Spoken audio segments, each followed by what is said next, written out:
Hello, welcome to it's like game 5, I think, of this marathon. This is Shifters, a one-page TTRPG inspired by Vaporware. Vaporware is a different thing. Vaporwave, Sailor Moon, Platonic Philosophy, and a whole bunch of other geeky things.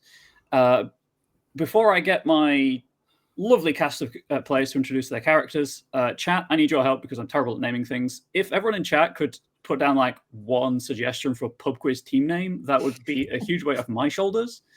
And then I'm just going to go in the order I can see on video my end. So, Linda, if you'd introduce yourself and your character, please. No problem. My name's Linda. Pronouns are she, her. And my character today is Ali Monroe, also she, her.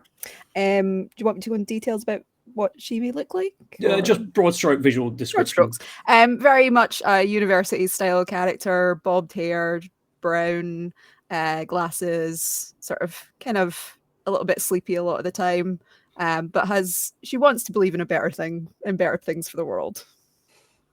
Fantastic. Chloe. Hi, I'm Chloe, or you can call me Chloe. I use she, her pronouns. I'm playing Daisy Mackenzie, who also uses she, her pronouns. Daisy has like shoulder length, sort of dirty blonde hair and wears glasses, and is always in like a hoodie and jeans, even in the summer. She gets very hot. She's mostly very kind of quiet, keeps to herself, but is also in some ways quite hopeful about the world, I'd say, as well. Bob. Hello, I'm Bob. I use he, him pronouns, and I will be playing Niall Dorgan, who also uses he, him pronouns. Today, a 28-year-old, so it's going to take some imagination for anybody that's watching. 6'2", 15 stone, solidly built, with a dirty blonde buzz cut, and uncleanly shaven, not yet at the point of life where he's grown a decent beard. The sort of person you notice when they walk in a place. Fantastic. Last but certainly not least, Younes. Hello everyone, my name is Younes. I use they, them pronouns, and today I'll be playing Jonas, Captain Palumbo, an eccentric old man in his late 50s, early 60s, grey hair, messy hair, patched up suits, scarf made of rags, bits of newspapers, and bird seeds coming out of its pockets, and always muttering about something.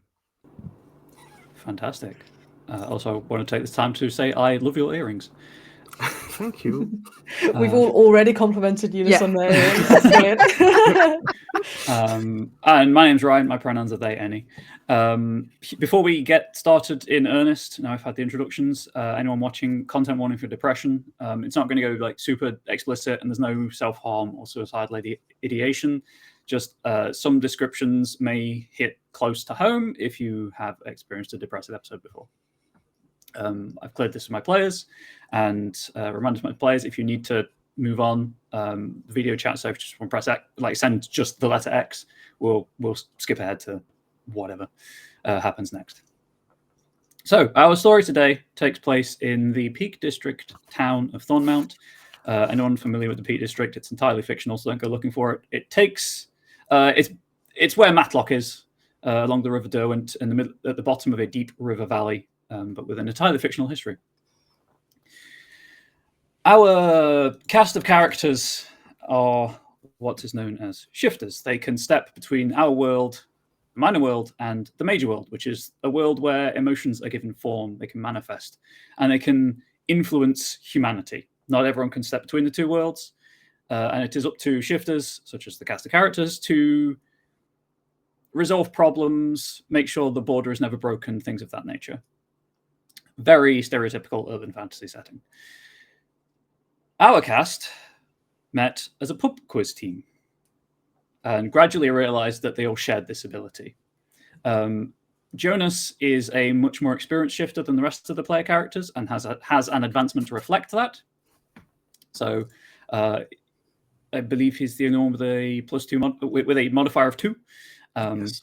Which may be good, maybe bad, depending on the situations surrounding the role.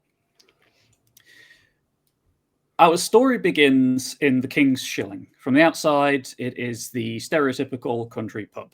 It is half-timbered, snow-white plaster, midnight black beams.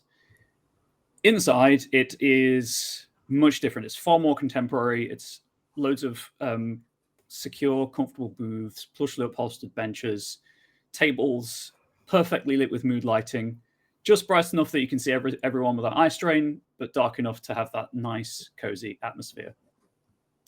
You've all been coming here enough that you know the landlord is behind the bar right now. His name is John. He's an avid LARPer, and the pub quiz and the collection tin on the bar, all donations, because you pay to enter the quiz, all donations go towards Game Therapy UK, therapeutic gaming in the UK. And it's usually quite a big draw. The pub itself is in Redsford, which is one of the two biggest areas of urban regeneration within the city. And it spans both sides of the Derwent. And usually it's a really busy, kind of almost frenetic affair as the evening winds down, as the score sheets are handed in. And usually you have about 30 minutes to just unwind after the quiz is over before the scores are read out. This time, however, you've only been chatting like 5-10 minutes before the MC, this guy in his maybe mid-60s, thinning grey hair to his shoulders. Looking at him, he's probably spent a life in the hills surrounding the town. He probably hikes a lot. It's kind of that weather-beaten exterior. But he's here every week before the quiz, does the quiz, and then he seems friends with the barman, with the landlord. Sorry, so he's probably a regular. And indeed, if any of you are regulars as well outside of this, he's there most evenings. But he is kind of caught short when the landlord taps him on the shoulder and they have a whispered conversation. He kind of puts his half-drunk pint down and dashes back to the stool he's been sitting on for the entire evening, and clears his throat. Before I go into what he says, first roll of the session, would one of you just roll 1d6 and tell me what you get? I can roll. Yeah. Go for it. Let's go. That's a 3. That's a 3? Okay. So he looks at the list of the small slip of paper he's got, which is just the totals, right? And he kind of looks at it, glances for confirmation from John behind the bar, and looks down and clears his throat again. Well, ladies, gents, non-binary folk, it is my pleasure once more to announce the winners of this week's pub quiz. In third place, we have Ant and the Anteaters, and there's a small crowd on the other side of the bar. They're a regular team. Ant is a competitive eater. Anteaters are all just his fans, and they go woo. And the MC does a gentle clap, the paper kind of wafting slightly, and then he looks down at it again. And in second place, artificial intelligence, and there's a louder but somehow restrained cry of like high people with a high opinion of themselves who are here maybe slumming it and have had slightly too much of the house wine. And then he looks back at the paper again as if he still can't understand. And then he looks towards the four of you. And this is when all of you notice that kind of hovering nearby, just drifting in and out of, you see something in the periphery of your vision, you just kind of get a vague impression of it. But this is directly in front of you. There's just an impression of something, which means that there's a powerful spirit in the major world is kind of pushing against the boundary. Younes, you have encountered this kind of thing before. It's this rippling kind of vaguely square shape of rainbow light. As far as you can tell, it's just a spirit of whimsy. It's as likely to hurt you as it is to help you, if you interact with it, that is. They don't generally become a problem. You've never had to deal with one. They're like the cats and dogs of the major world. They're there, they vibe, stuff happens, they move on. But he looks down back at the paper, and for possibly the first time that I can recall, All for One has won. We won. That's What it. actually happened? Thank you so much. There's just like dead silence from the bar as no one can understand how you won. I like start clapping, like excitedly, and then realize no one else is clapping, and kind of, As you like is that- slowly feel awkward like that, John starts clapping, like a very definitive "you should all clap now" clap. And your prize, which is just a gift hamper, is brought over to you. But as John goes back to the bar, like the whole experience of this evening, culminating in this prize, just hammers home the fact that there's only about half the people here who are normally here, and they are regulars. Like you see them week in, week out. They've never missed it, even for like public holidays or celebrations. They're always here, and the only, aside from you and Anthony Anteaters on the other side of the bar, because the bar kind of goes down the middle of the huge room that you're sitting in.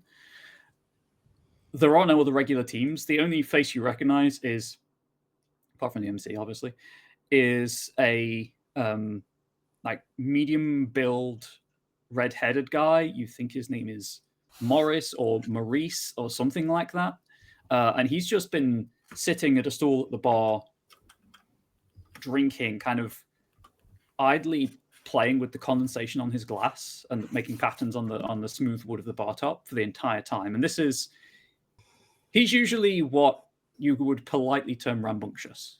It's extremely out of character. There is definitely something wrong with him. But that is the only other face you recognize here. And as the hamper is presented and everyone, John says well done, and the MC says well done, Morris or Maurice, whatever his name is, he kind of really, as if he's forcing himself to move. It's quite stiff and slow movements, just slides off of the stool and just makes his way to the main entrance of the bar, out onto the street, where he slowly starts putting on a hat and coat, because it's, these things finish at like 10:30 at night, so it is a crisp autumn evening outside, and it's dark. That is how we begin our story. So Niall, I'm thinking, Niall, can Niall sort of look at him with a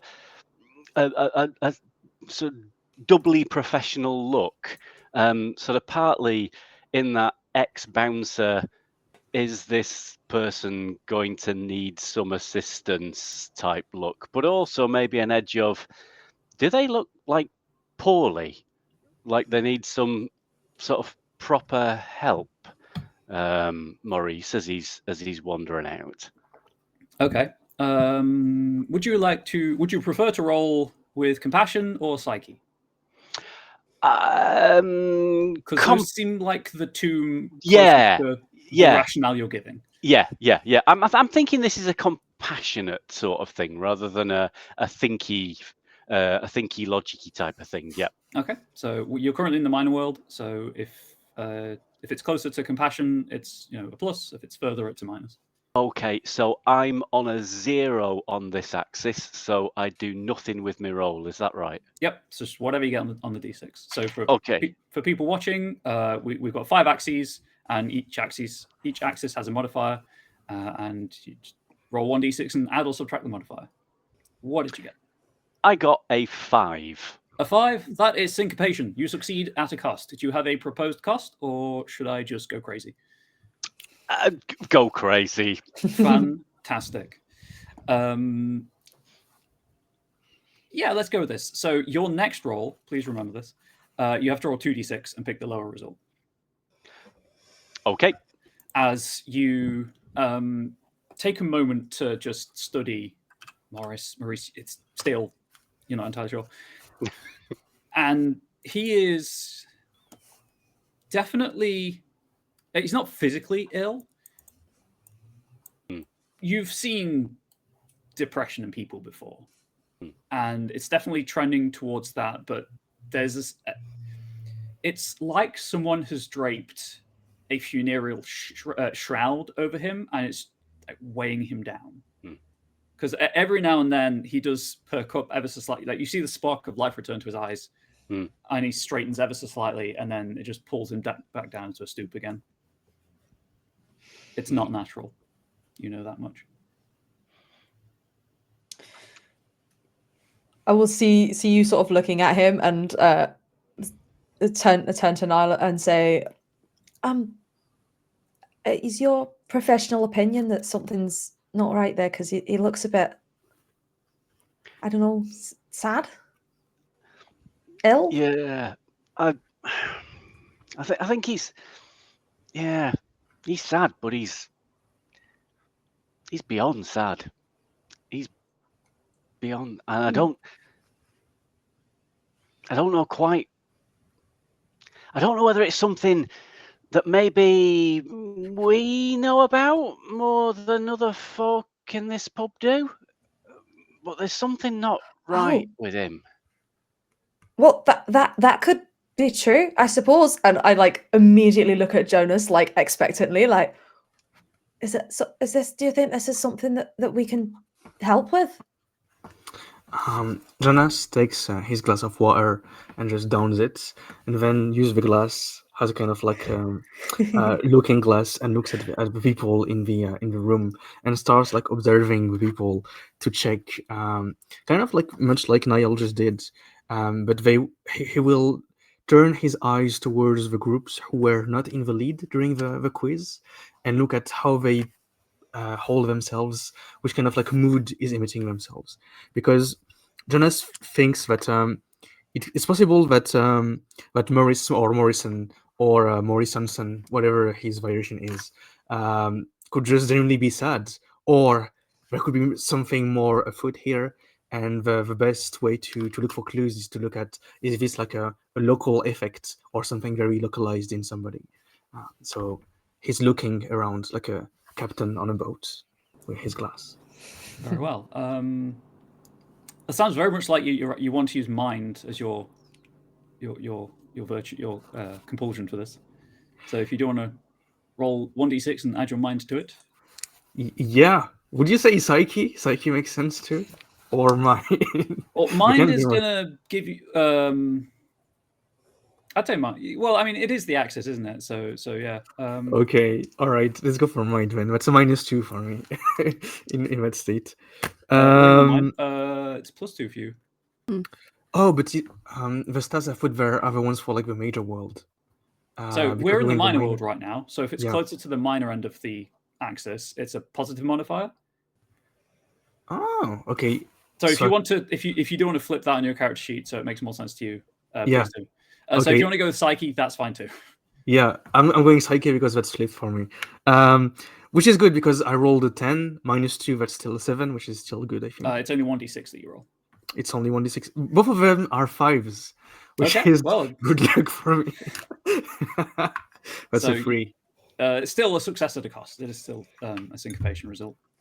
Perfect. So again, for the viewers, as a really quick kind of tooltip, it's less about what you do in this game and more about the emotional rationale behind it. And yeah, syncopation result. Do you have a suggested consequence for this, or am I okay to? No, please go crazy. Okay. So you take a moment to scan the entire bar through the lens of the bottom of the glass, and the people that you can see. So the MC, as he makes his way back to where he was sitting at the bar itself, seems fine as far as you can tell. Artificial intelligence, they do have a slight sine wave of a slight orange sine wave of some kind of spirit of maybe merriment or jolliness that's been attracted to them just through their vibes. You can kind of see half of Ant and the Anteaters on the other side of the room from you, and they're just here for a good time, and they have a similar kind of orange sine wave wrapping around them. But the stool where Maurice was, there's this spreading pool of like ethereal, either water or mist. You can't tell in this world what it is, but it's just spreading from that stool out, rolling from the top down the legs and across the floor of the bar. And as it reaches where the MC is, he kind of shudders and starts slowly kind of slumping over his drink as well. Very similar to how Morris was. The cost there is you do not get full information, essentially. All right. Makes sense. In that case, I will turn towards my crew, and I will point with my finger towards the form that appeared, and just like indicate the thing that is like the source of possibly what's interesting. Just like, those are my students, and I want to see what they think of this. Do we still see that same sort of thing just by virtue of Jonas pointing it out? Or yes, once it's pointed out and you know kind of how to perceive the border between the two worlds, yes, you can see that. You can see the spreading fog, but you yourselves can't see the orange sine wave of the spirit of merriment around the teams. Oh, well, maybe that's something that has been affecting him. Do you think something negative? He didn't look very good. And should we go over and check that MC's okay? I think we need to go over. Like, I don't feel good about just sitting here with it.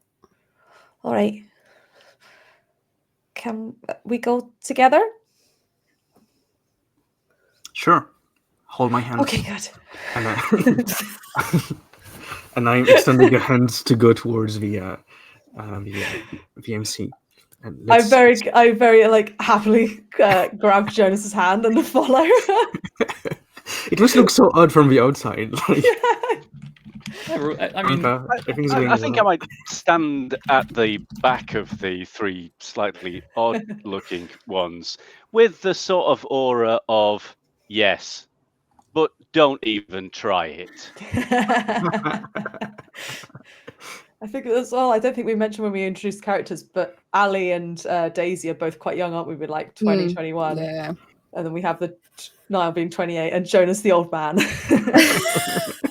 Bruce Wayne and Batman Beyond. Excellent. Yeah, let's make our way over to VMC. Is that right? Like that's what we want to investigate. With trying to have a nice, friendly smile on my face, but probably not really succeeding, and mostly looking a little bit awkward. Sure thing. Ali's going for friendly. She's as you approach, you see that he's reached into his pocket and pulled out his phone, and he's just kind of scrolling slowly through pictures of a pair of spaniels, both quite young, one black, one caramelly blonde. The spaniels come in, and just clearly drawing some strength from them, as if the weight of the world it's weighing him down, and that's how he is dealing with it right now. But yeah, you can approach friendly. He's used to people approaching after the quiz, because sometimes people, I was about to say sometimes people buy him a drink, but that makes it seem like it's a charity pity case. It's not. It's like a you did a job well done kind of thing. Yeah. But he doesn't he's clearly noticed you approach, but he doesn't react, let's say. Hello. Thank you for the quiz. It was really a delight to win. I think it was really fun. He blinks back to himself and puts the phone screen down on the bar, sliding it slightly away from the condensation pooling around the bottom of his glass. Oh, I mean, you've tried often enough that eventually the odds were in your favor. He's clearly playing it off as a joke. Like he doesn't mean anything by Yeah. it. I'll kind of look around and go, yeah, there's less people in here than normal. Do you know where people have gone? He glances around the bar as if you get the vibe that while he had noticed it, he hadn't noticed it, if you know what I mean by that. Yeah, over the past week or so, since the last one, actually, there's been just fewer people here. It's been nice, obviously, but it's quiet. But it is unusual. Yeah. Go on. No, I didn't have anything to say. Go on. I'd like to turn to him and to ask him a question, and I'll be like, tell me, Quizmaster, you often ask questions in riddles, but you never get asked some. I have one for you. Would you care to answer it? He gets this like half smile on his gaunt face.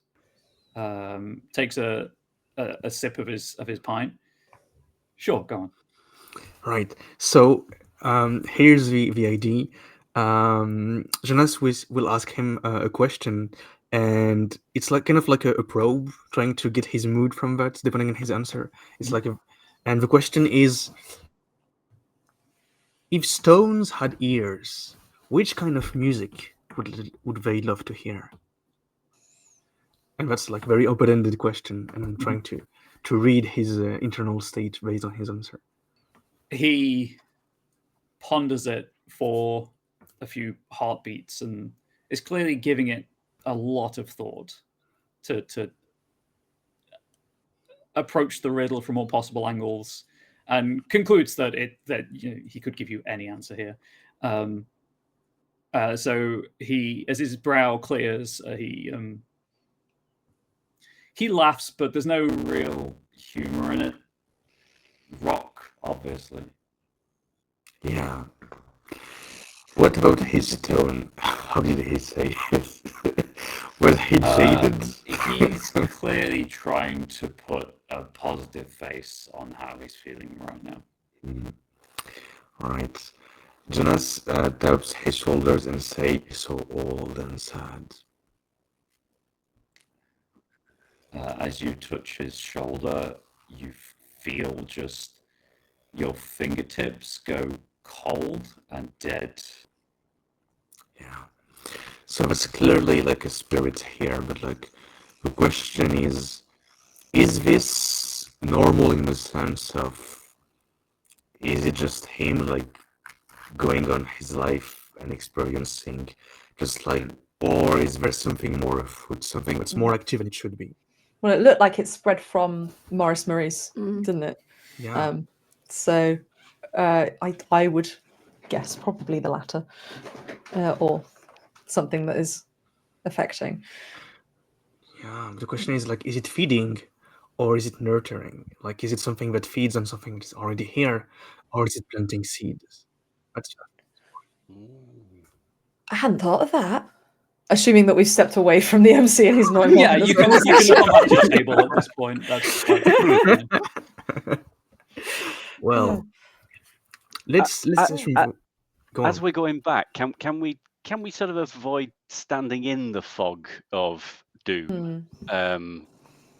As you look around to take a presumably circuitous route, because it should have been expanding, like slowly rolling across the floor as fog does, you realize it's dissipated entirely.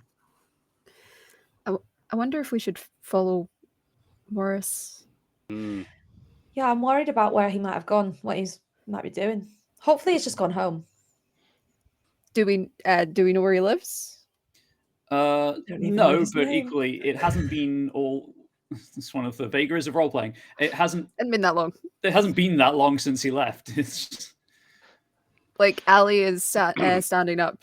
She like I think we need to go. Like Yeah. Okay. That'll be good practice for sure. Let's hunt this whale. So you head out after I'm just going to say MM for short because Nice. saying it every time. The guy. I'm not going to make you roll to follow him. It's not that kind of game. Or it's not the kind of scene, let's say.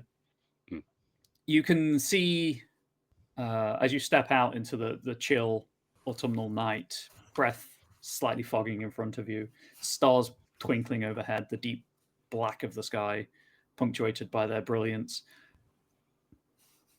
To the left, you know that the road will lead you through Thornmount, up Abbey Rise to the to the manor on the hill. To your right, you can see MM at a pedestrian traffic light, just waiting. Clearly, he's pushed the button because you can see the red glow reflecting off of his sleeve, waiting to cross the road. And even this time of night, it's still reasonably busy. And he appears to be crossing the road, which will take him closer to the river, and either presumably to the housing in Everwood Bridge, just across the river from where you are right now. And as you kind of notice him down the road, the light changes. You hear the strident blaring of the pedestrian crossing, and he crosses the road and starts heading for the nearest bridge across the river. I guess shall we follow at a slight distance just to see where he's going for now? In Just case it becomes relevant, who's carrying the gift hamper that you won? Oh, Because yeah. it's a big, like, traditional hamper. I forgot we had that. I think that's probably Niall. Okay, so Niall's got a given clutch. what we know of them. Yep. What's in the hamper? It could become useful later. It's a picnic hamper, so you've got a bottle of wine, cheese, biscuits, that kind of thing. I mean, like one inexplicable thing that doesn't make sense to be in the hamper. Yeah. Like a necklace or something. Yeah. Basically, if you could if you want to use anything in it, and it would conceivably be in a gift hamper that you've won, go ahead. That's what I'm getting at. Cool. Nice. Interest you in a stem ginger biscuit? Jonas is just like munching on the way, just like,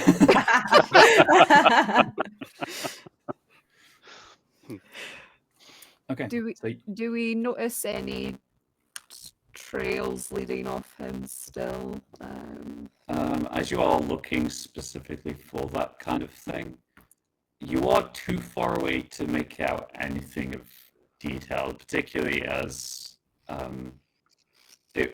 what you saw in the bar was just like a lacy shroud, tattered, raggling him. It's kind of halfway between him and you. Okay. And it's moving staccato, so he's not moving staccato, he's just moving as normal. But it stops until he's like a certain distance away from it, and then it goes a few paces because it's floating, and then stops, and it's moving in that fashion. Does it seem similar to because we know that Jonas has a like form attached, like a positive form attached to him? Does it seem similar in that regard, like that this person might have a form like that? Or is it the whimsy No, one? it's more along the lines of if two people are walking their dog and it's not on its lead, it'll try to be halfway between both of them. Okay. interesting. I guess for now there's nothing more to do than just like follow this person and see if there's anything more strange happening. Yeah. Also, these biscuits are very good. You should try them. They are incredible biscuits. Ellie takes one. Take like a nervous nibble, like, oh, yeah, they are. You think that they might go really well with cheese and chutney, and oh look, there's chutney in the hamper as well. Someone really thought this through. That's a worthy gift for a team like ours. So you follow across the bridge, across the river. The river here, the Derwent, is wide, swift flowing, not terribly deep, but this time of year would be bitterly cold if you ended up in it. And he turns to trace around an area of parkland called Riverside Gardens, which is just a green field space along the edge of the river, for maybe about half a mile before turning into an area of new build housing. The sign at the entrance proclaims it to be Grange Court, and it's south facing. The entrance is on the south edge of the court, and it is three-story buildings arranged around the court, presumably apartments, with a view of Riverside Gardens and then the river just across the road. There are several developments like this where over the past few years the town council has torn down not derelict buildings, but buildings that were beginning to show their age or were perhaps not as profitable for the town to maintain as it would be to have them redeveloped. And it's been just a large push of redevelopment that has it's caused a lot of work for you because this is an old city with old bones, and the spirits here were very established, and their traditional haunts, let's say, have been disturbed over the past few years to make way for new spirits to arrive as new people as new people enter the town and begin living here and working here. And there's been a turbulent period of growth and restoration on both sides of the border between the two worlds. But yeah, you watch as he goes into, let's say, the eastern building.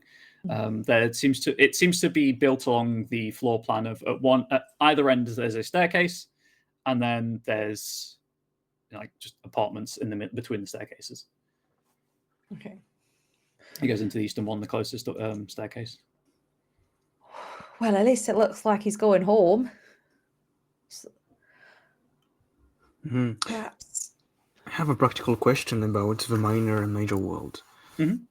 So when we shift from one to another, are we still, if we go from minor to major, is our body still in the minor, or are we just full stepping into the No, major? you physically shift between the realms. Right. Okay. Okay. So we can teleport ourselves this way, or go beyond walls. If you knew where you were going was safe, yes, you could teleport after a fashion. Okay. Great. But equally, as you pointed out, you might end up in a wall. So it's up to you. Let's not do that. That makes sense. Because that individual is going in the privacy of their home, I was thinking that we could just step into the major world and see around their house if there's any interesting activity going on. Yes, What do I you was think? thinking the same thing. Yes. All right. Then I'm going to grab Daisy's hand again. Just a habit at this point. So pull it out of the hoodie sleeve that she's it's when it's got the thumb holes that someone's nice. ripped open, and she's like, oh, Down over. And Jonas is going to start shifting to step into the major world. Yeah, it's for ease for now, because it's a one-page game. There's not really much time to go into detail. For now, it is you just you step into the other world. Do any of you look materially different in the major world? Ali seems to be taller, but she isn't. She's just holding herself with the posture of someone who's just got better confidence and better faith in herself, and everything's just turned up a notch rather than being their major differences. I think Daisy looks a bit different in the fact that she is the hoodie kind of disappears for the most part, so she's wearing a bit less, and is standing up a little bit straighter, and I think that her hair gets a little bit seemingly she's stepped through a wind tunnel slightly, so her hair's gone a bit mad as she walks through. I think Niall looks, if anything, less confident. Still a lot of him, but he's not quite as unnerving a presence in the major world. And also, he doesn't have a picnic basket full of chutney and cheese and a celebratory tea towel anymore. Is he doing that thing that tall people do where they try to make themselves as small as possible? Yeah, that sort of slightly scrunchy, unlike in the minor world where he's very not scrunchy. Wow. And Jonas loses the rags and old patched suits, and instead has a big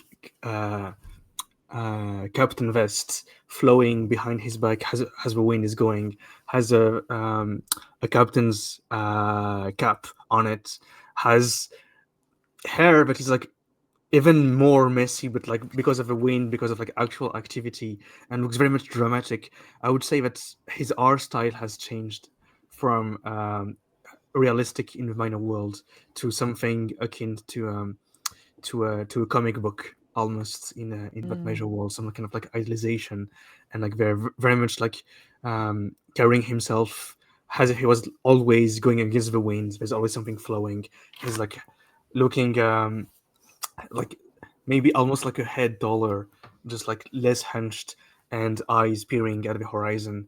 A voice just a bit like more firm and more with more confidence in it for sure. Right, sailors, time to go in. And the three of you kind of see this happen to Jonas, and this might be the first time this thought has occurred to you. It might not be, but that probably is what will eventually happen to you if you keep on this journey.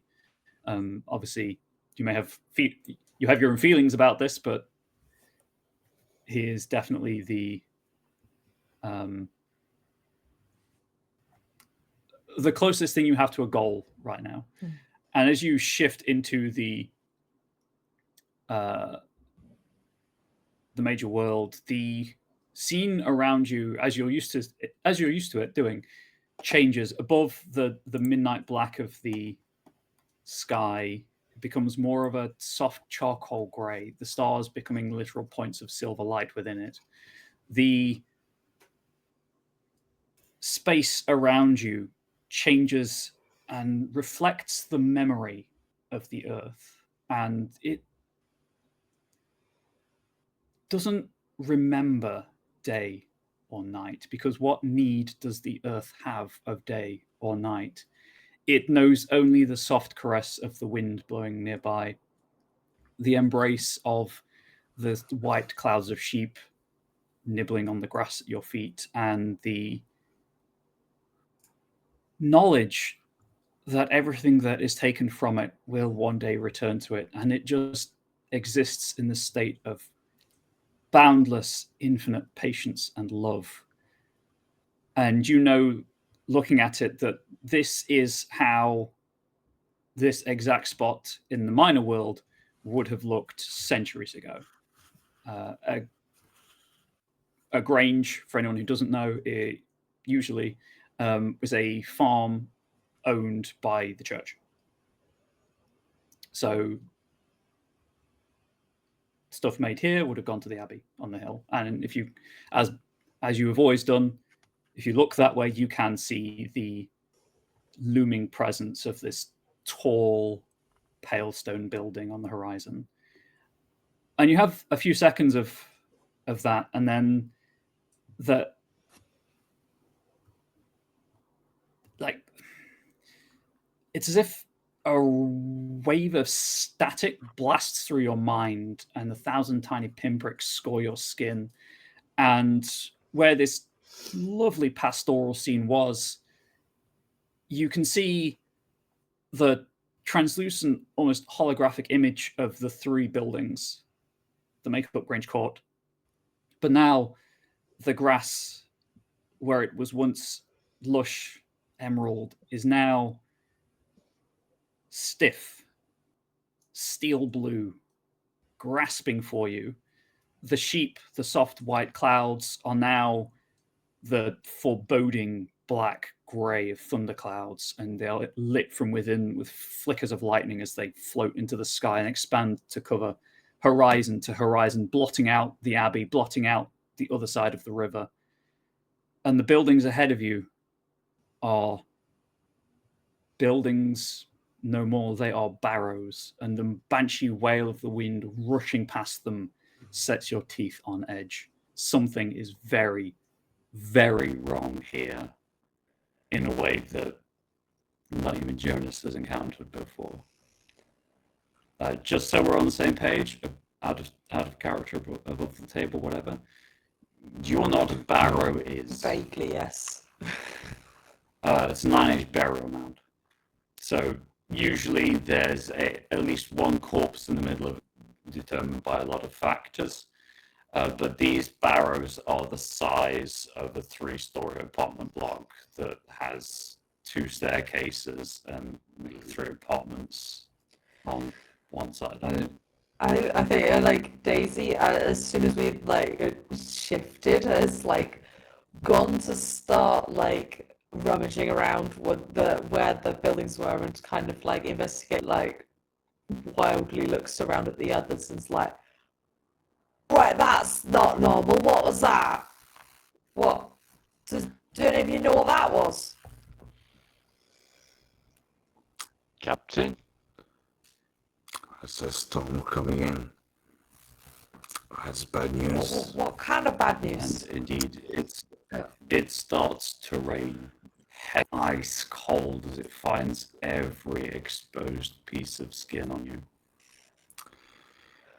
I go to pull my hoodie up and then remember it's not there and like, oh no. I take my coat off and like put it over We need both to me get on the and cover. me and Daisy. Thanks. I think we need to find shelter. Yeah. I'm Can I with you, look? Ali. Is there anywhere nearby that looks like we could take refuge? Looking around, at first glance, it doesn't appear that way. These barrows are in the middle of what, right now, at least in the major world, seems to be an endless rolling expanse of grass, slowly being beaten flat by the weight of the rain pouring from the skies. And then there is a flash of lightning perfectly illuminating the screen and a snapshot monochrome, and each of the barrows has a forbidding entrance of 3 stones, 2 upright, 1 horizontal, leading into the darkness. Well, the only place it looks like we can take shelter is in there, and that does not look good. Oh, I regret leaving the pub. It's not look good or be out here. No, A third option does exist. It behooves me to point out you could just step back into the minor world and it'll be fine. We could. We're here now. Could Niall briefly step back and get the picnic hamper and bring it through for life-supporting chuckneys, which may or may not be necessary? You absolutely can. You step through and there's a moment of discomfort as all of that ice cold water that's on you just turns to steam, and it's because it's not natural water, it's spiritual water, and it's the matter-antimatter annihilation reaction that happens as you cross between the worlds, and you can pick up the hamper. That's fine. Hopefully, I won't terrify any small dogs or foxes that are on the open space as I slip back into the major world. You've done it often enough that you know that people particularly rationalize it when you just step out of nothing. And as you step back, the hamper in your hands becomes a twisting, ornate, curled horn, chased in gold with Greek letters etched into it. Ooh. Captain, I'm sorry I didn't bring this with me first time round. It's okay. These provisions will be useful for the trip to come.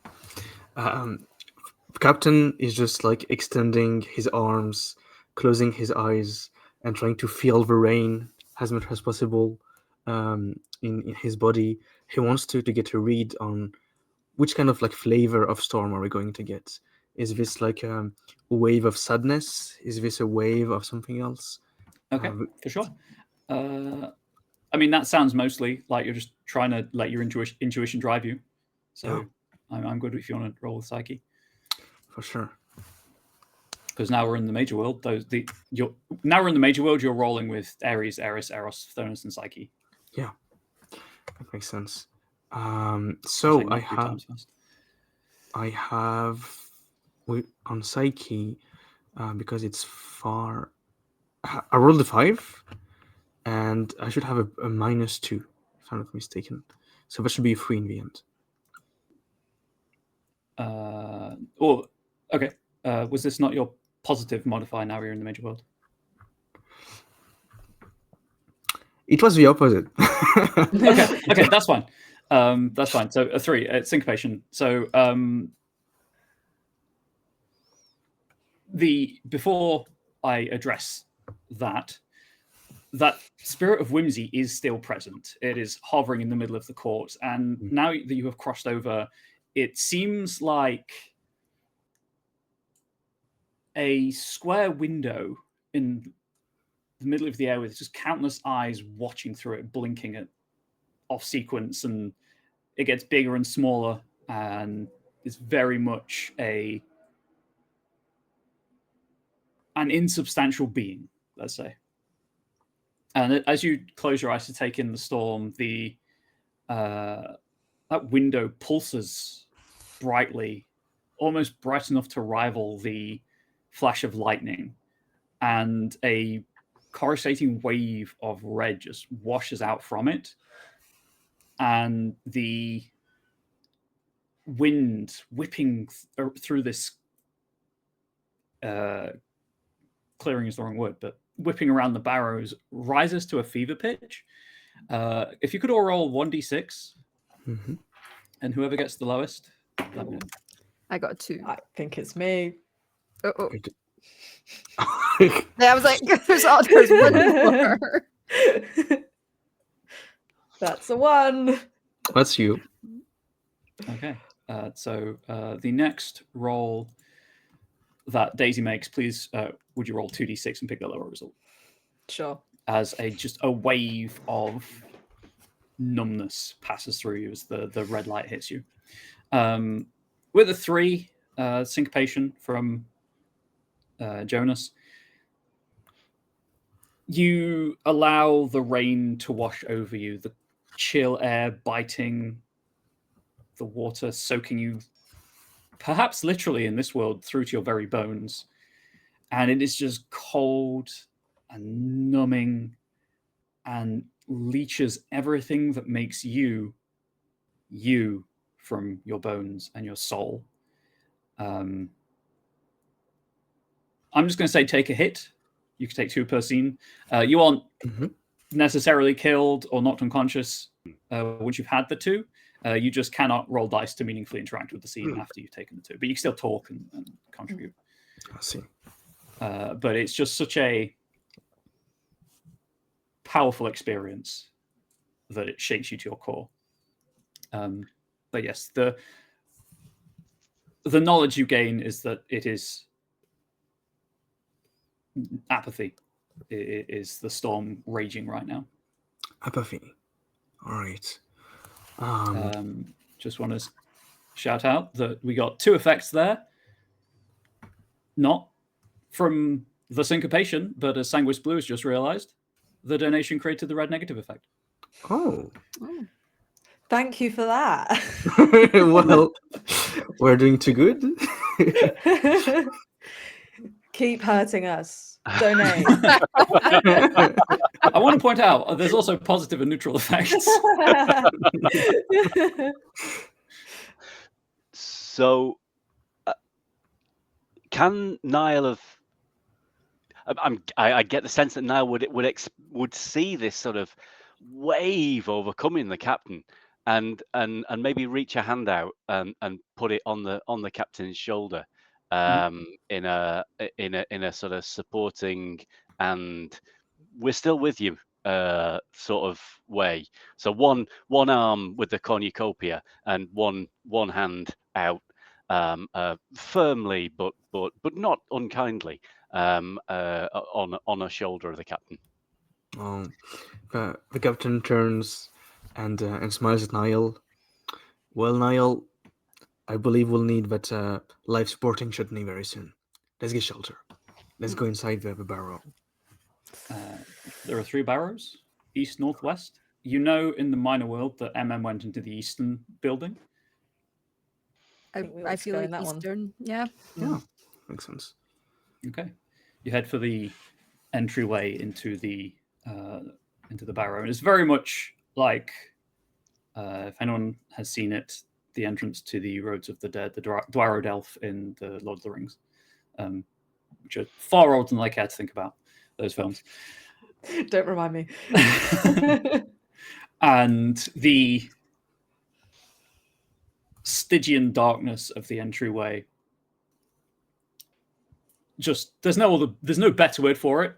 It forebodes as you approach it and step within, and it drapes itself over your skin like a cold, clammy blanket as the chill darkness, not as chill and as numbing as Jonas's experience of the rain outside, but it's an almost oppressive weight dragging you not down, but providing resistance.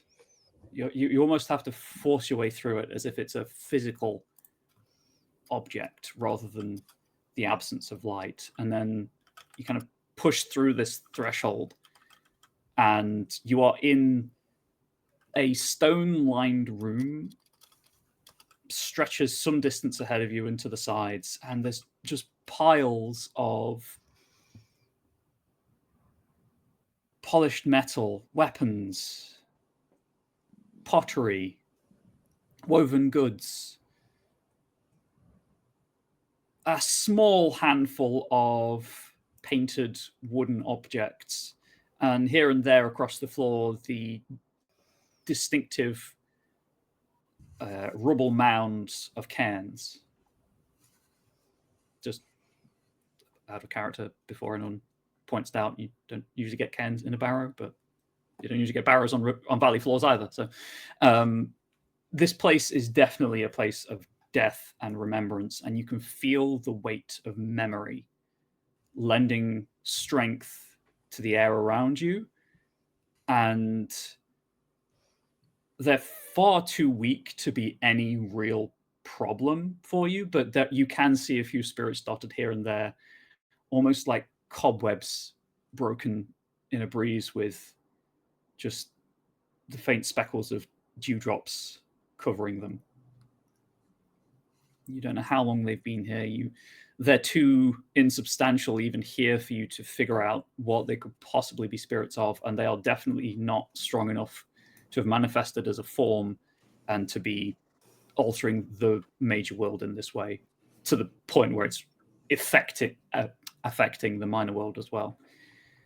They don't really react as you enter, and you can see in the far distance at the end of the room is a very crudely made wooden ladder leading into darkness. Can I approach some of the little things that are around and just kind of see if anything happens if I try and get close to them? Yeah, sure. So there are a couple over the cairns themselves, and then there are a couple over the piles of goods. Okay, I'll go over the piles of goods. That seems slightly less threatening. Okay. As you approach kind it, of reach a hand out slowly, like towards it. How avaricious is Daisy? Avaricious. Ooh, That's greedy for people who don't like £5 words. Yeah. I think not like, it's not super greedy, but I don't think that she would be, you in this world at least, I don't think you would describe her as like 100% selfless. She's probably a little bit like, if she's presented, for example, if she's presented with an opportunity of like something that's going to make her look good, then she might So Be kind of quite just tempted by that. baseline human level of. Yeah. It's enough to give some strength to this spirit, and Yes. the vague impression of it does solidify slightly, in that ragged, wind-torn cobweb becomes a still mostly translucent kind of golden brocaded tunic. Gold brocaded tunic, there we go. With just like 5 arms reaching from it, one towards you as you reach out your hand, but the other 4 to the goods, that it's just hovering above. And it doesn't have legs, it doesn't have a head, it is just a torso with 5 arms coming out of it in this very ostentatious tunic. Okay, I think that once this kind of like manifests, I think that's enough for Daisy to go, oh, that doesn't look very good. I maybe won't touch that. Okay. But is going to be very intrigued by it, and is going to like be wandering around like either side and looking at the others and be like, have you seen this? Look at this. That's You weird, all know, that. including Daisy, if it is it is definitely feeding off of something, and if you the closer you get to it, the more time you spend around it, the stronger it will get. And not only that, but the more it will try to influence you to double down on that particular drive, let's say. I think having seen this, Daisy kind of looks around for a little bit, and then it would kind of hurry over to the other side just to see what to the cairns, and to see if she gets close to one of that if that would manifest in a different way. Okay. As you move away from the spirit of what you're reasonably sure is greed, or avarice, if you prefer. I'm a writer, so sometimes it's the fancy words that come to mind. Words where it's like, I know this word, and I just need to find the definition in my brain somewhere. I apologize. I wasn't trying to show off. The spirit of greed does weaken again, and it becomes just that tattered cobweb hanging midair over the pile of the grave goods. As you approach one of the cairns, this one becomes a. Has Daisy experienced any loss in her life? Yeah, probably. I hadn't thought about it, and now I'm like, has she? Wow. I'm sorry. This is a game about feelings. Feelings. It's a great game for me, someone who's very bad at feeling feelings. But yes, I think that I hadn't, when I sort of thought about her backstory and everything, I haven't specifically like written anything in, but she probably would have had like childhood pets that she's lost and things like that, and maybe a grandparent or something. But she still very much has like her family unit, and her like she hasn't lost like friends or anything, those sorts of things. So as you get close to it, you feel that sourceless pain of grief, and maybe on the still air in here, the softest of barks, or like a childhood dog that passed, and the spirit, the swaying strands of whatever it's made of almost turn in on themselves, and it becomes a negative impression of itself on the world. This is vaguely humanoid, but it does have a head and arms down to the elbow, but they don't just end, it just trails off, it just fades away to nothing. Same with the legs. It's got legs down to the knees, but then they just fade away to nothing, and it doesn't try to approach you. It seems very much locked in place by presumably the corpse that it's hovering above. But it's definitely aware of your presence. Yeah, I think that there's like a few minutes between the two where it's like a very frantic kind of like curiosity there, and then after having like had a bit of exposure to each of them, she'll sort of step back and like see, I think about it, and she goes, that might not have actually been a very good idea in hindsight. I don't. This is some sort of greed and some sort of a loss or grief over there. Hmm. So, I mean, there must be something that's causing all this. Do you think? If you'd like, Daisy, take this as like a learning experience. Voice your thoughts. You just like fed something, right? Probably, yes. I don't think that's a good idea, but probably. Whoops.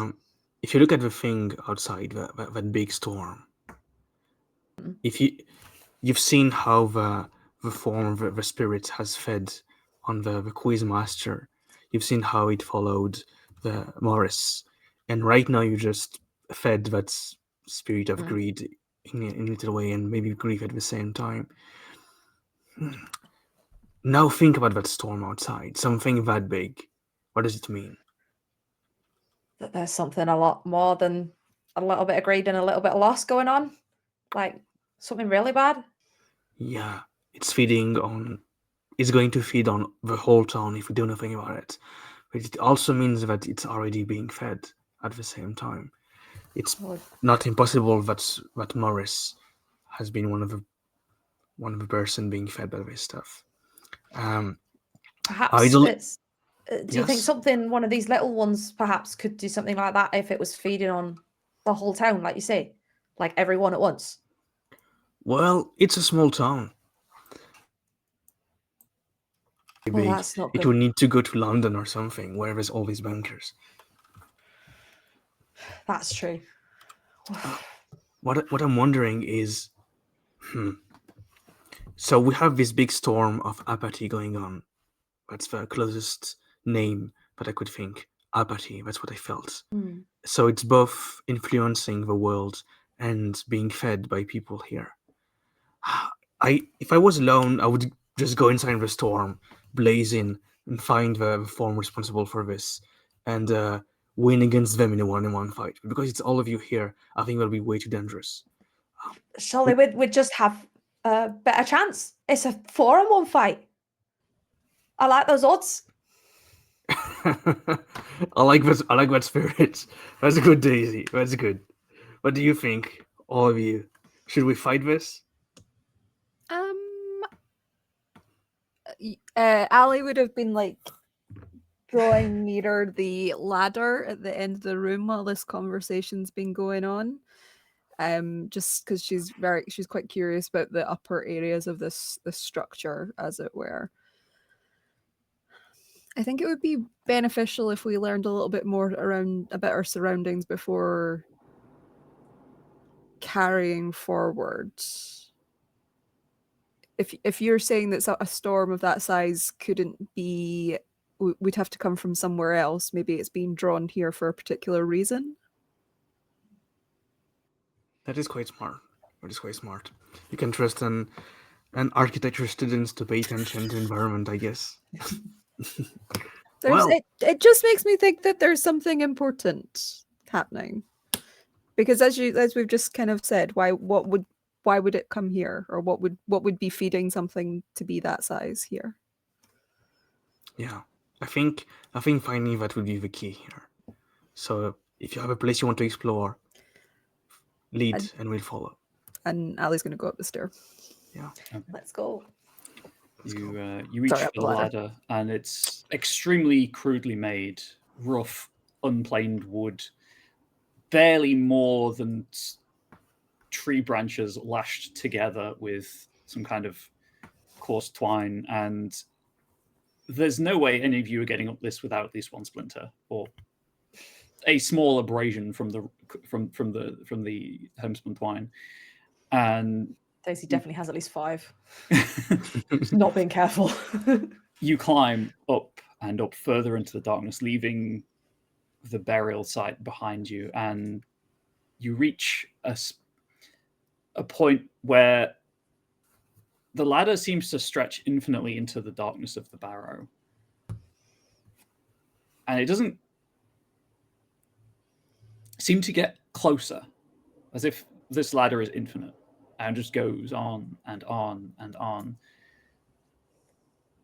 And then you're on a spiral stair, smooth wood, moss-covered, thin rivulets of water running down from above you, dripping from the steps above. And you can hear the storm raging outside. And the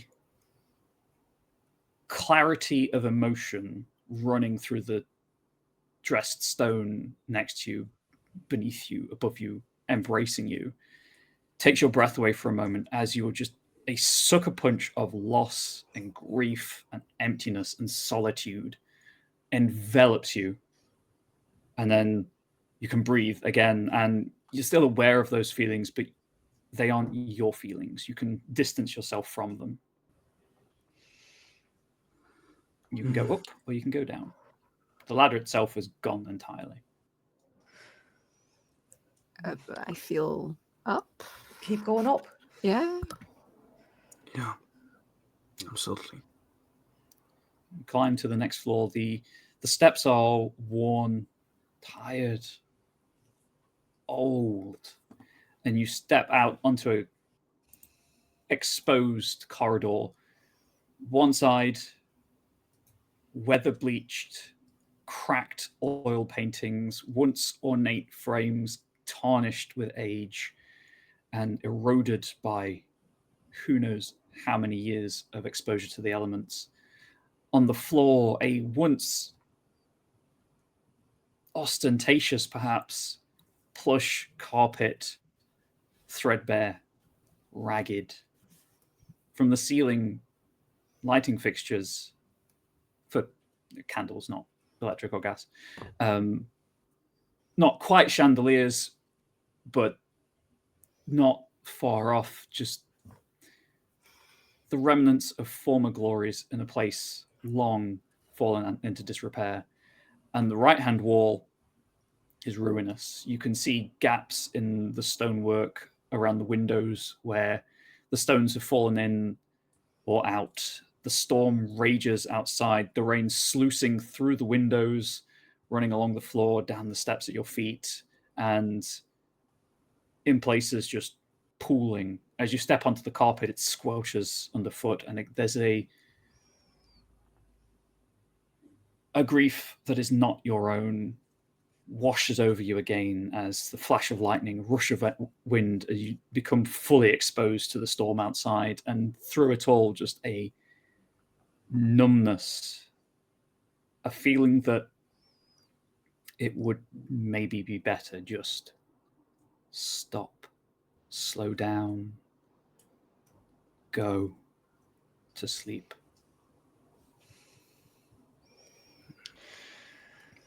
Again, to clarify, no suicidal ideation. It's more just that feeling of you need to rest. Yeah. Niall's still sort of bringing up the rear, I think, and has seen and experienced things like this, and sort of puts arms out around on the edges of whoever's in front and goes, this is somebody else's feelings, and we can get through, and maybe we can help them. Yeah. But we don't have to own these. Yeah, Would that's what you we're here to do, isn't it? would you Well, help like them. that to have a mechanical effect, Bob? Yeah, if it could like boost us in some way and take us forward in that sort of I don't know whether this is like an altruistic sort of thing of Yeah, giving. I was going to say that. So, as we're in the major world, you'll be rolling with Eros, but if you're close to the altruism end of the scale, it's a negative modifier.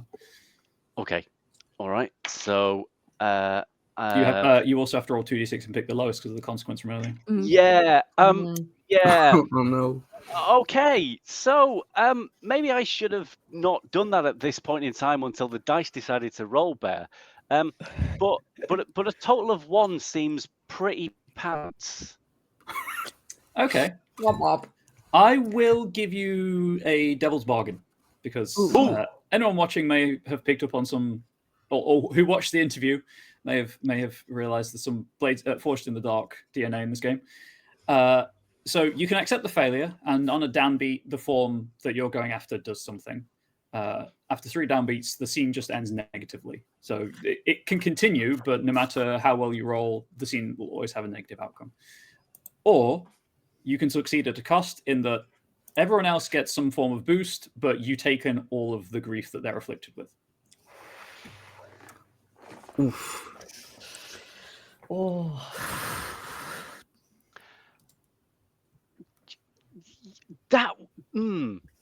You see, I think that feels like that would probably work right in that sense of the speech, the feel, the giving, that others were taken by that, but at the same time, sort of struck by that sense of, yeah, but there's a lot of shit in my own life as well, and that bit catches just as the mirror of what was being offered. And it gives us a slightly better chance of getting this form more joyful at the end. So I think I will take doom and despondency if everybody else can have joy and delight. Okay, so you all, Ali, Daisy, and Jonas, you feel lighter at Niall's words. It's not that a weight has lifted; it's that you are better able to distance yourself from the alien emotions surrounding you, or not alien emotions, external emotions surrounding you that seem to be running through this citadel of grief. But you do watch as a funeral shroud, very similar to the one that was draped over settles around Niall's body, and it pulls down with such weight that it tears and it falls in shreds and tatters. And as it falls in shreds and tatters, an unseen breeze picks them up and twists them together into manacles that wrap around Niall's wrists and ankles, connected by chains. You will get +1 to your next roll. Niall, your next roll is 2d6 and pick the lowest. Okay. Niall, you have to be careful. And I will probably not very gently, just try and link an arm through his and just try and pull him along a little bit, recognizing what's going on and going, well, I'm not going to be able to fix this right now, but at least we can soldier on, sort of thing. Oh yeah. Jonas will take a glance at what Niall has done and just nod, looking at the effects, and knowing that himself he's wasted right now, and has a very practical mind. So there's this big issue. Niall just took a hit for the team, and we need to honor that boost by using it in a way that's efficient. So Jonas is just going to open the window in the room, and is going to. Would you allow Jonas to pull out a small looking glass from their suits? Oh, yeah, sure. Yeah. So they just pull out an actual looking glass and look at the storm ahead, and the goal is to. So Jonas is supposed to have a positive form attached to him, and it's I've described it as the idea, the form of chase, with this spirit of chasing your dreams, chasing your objective. Yep.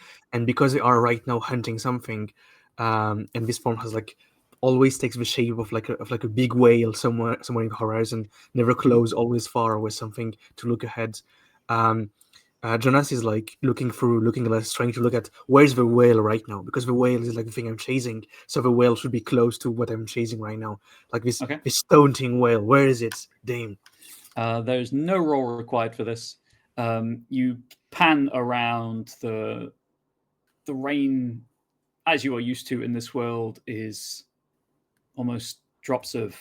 I was going to say quicksilver, mercury, to use the modern vernacular, and it sticks to the lens of the telescope and slides ever so slowly off it, and you're looking left, right, down where you came from, and it's not there. And then flash of lightning, rumble of thunder, and behind that, whale song. And you look up, and it is in the clouds above you. So the target is in the clouds. That's what I communicate to the group. I just point to the clouds. This is where what we're looking for is right now. You say we got to fly? Yeah. Because that You sounds don't like know. fun. You know how to fly yet? It's very easy. Jonas jumps out of a window.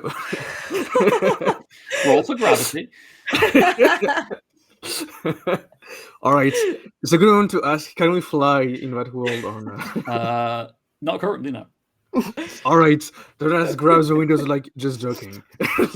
Because it's important to note that you are not forms. You are just people who can step into this world. Yeah. Makes sense. Just joking. We're still held to the laws of physics. Yeah. Now, Wish you could fly.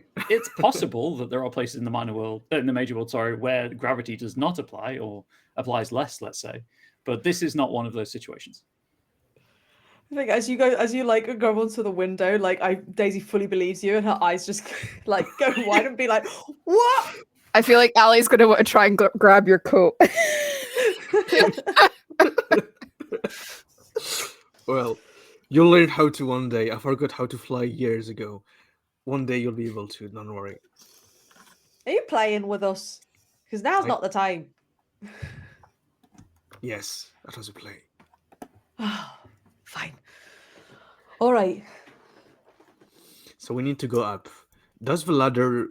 Can the stairs still go up, or are we like at the last? The spiral staircase that you're at the top of does not go any further, but you do have this long corridor ahead of you, and you can see in between the portraits, paintings, whatever they are, you can see the very edges of door frames.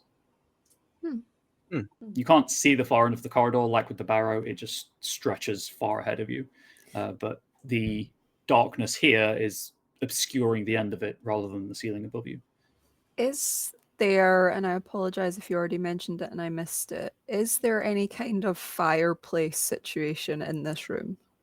You're not in a room. You Sorry. are you're at the top of a flight of stairs in a long hallway. In a long corridor. So, okay, to change up my statement then, if I can perceive what seems to be doors, is there heat radiating out of any of those doors?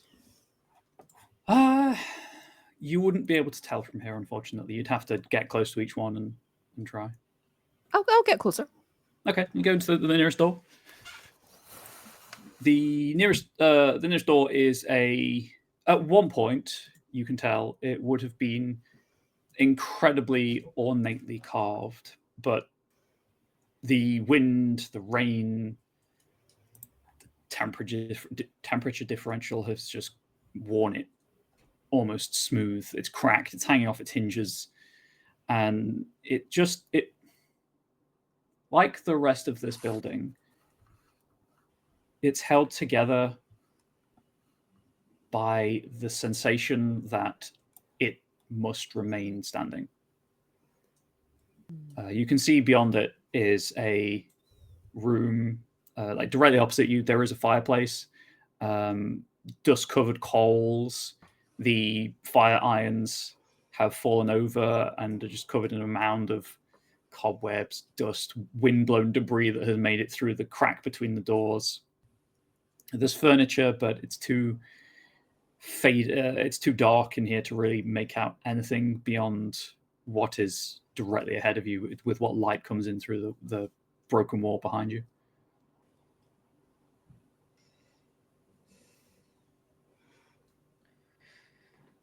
Is there any feeling in the room, or is it just No, an empty room? it's cold.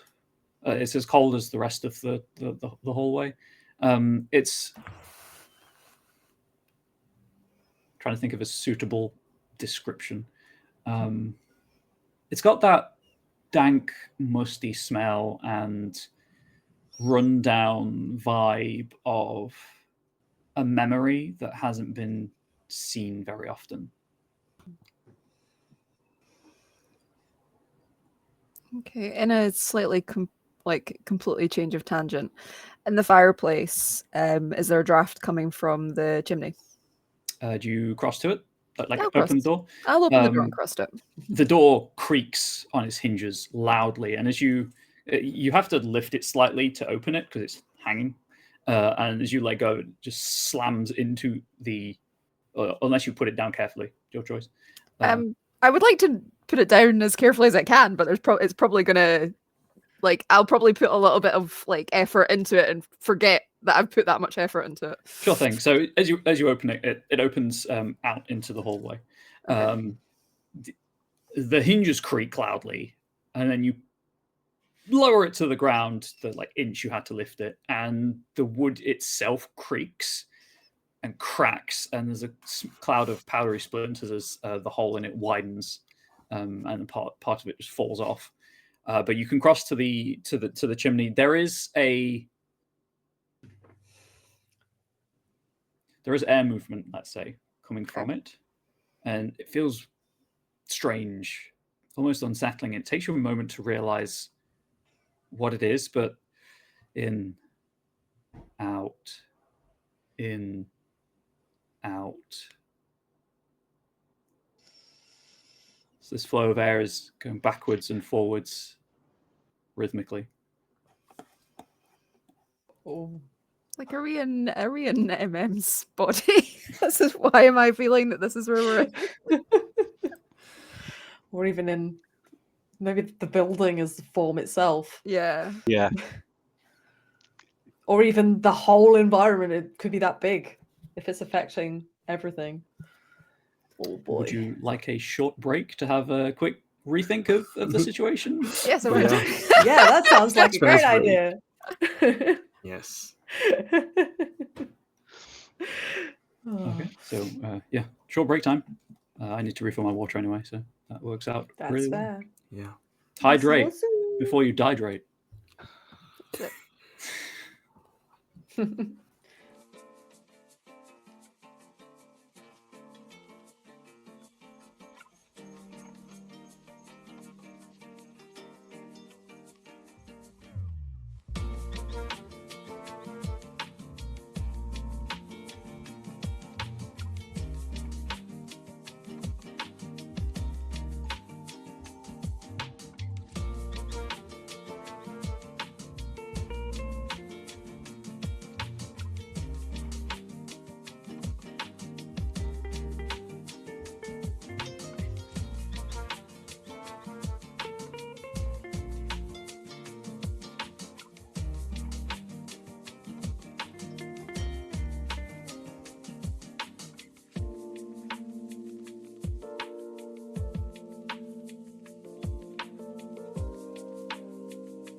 Okay, so you've had an earth-shattering revelation that you may in fact be within the form itself, which is environment-sized.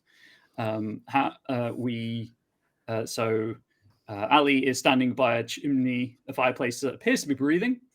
Niall is draped with weights of grief, with chains of grief that some of it's his own, most of it is not. Younes knows that there is a giant whale in the sky above that is probably the goal that he is chasing. What's Daisy doing?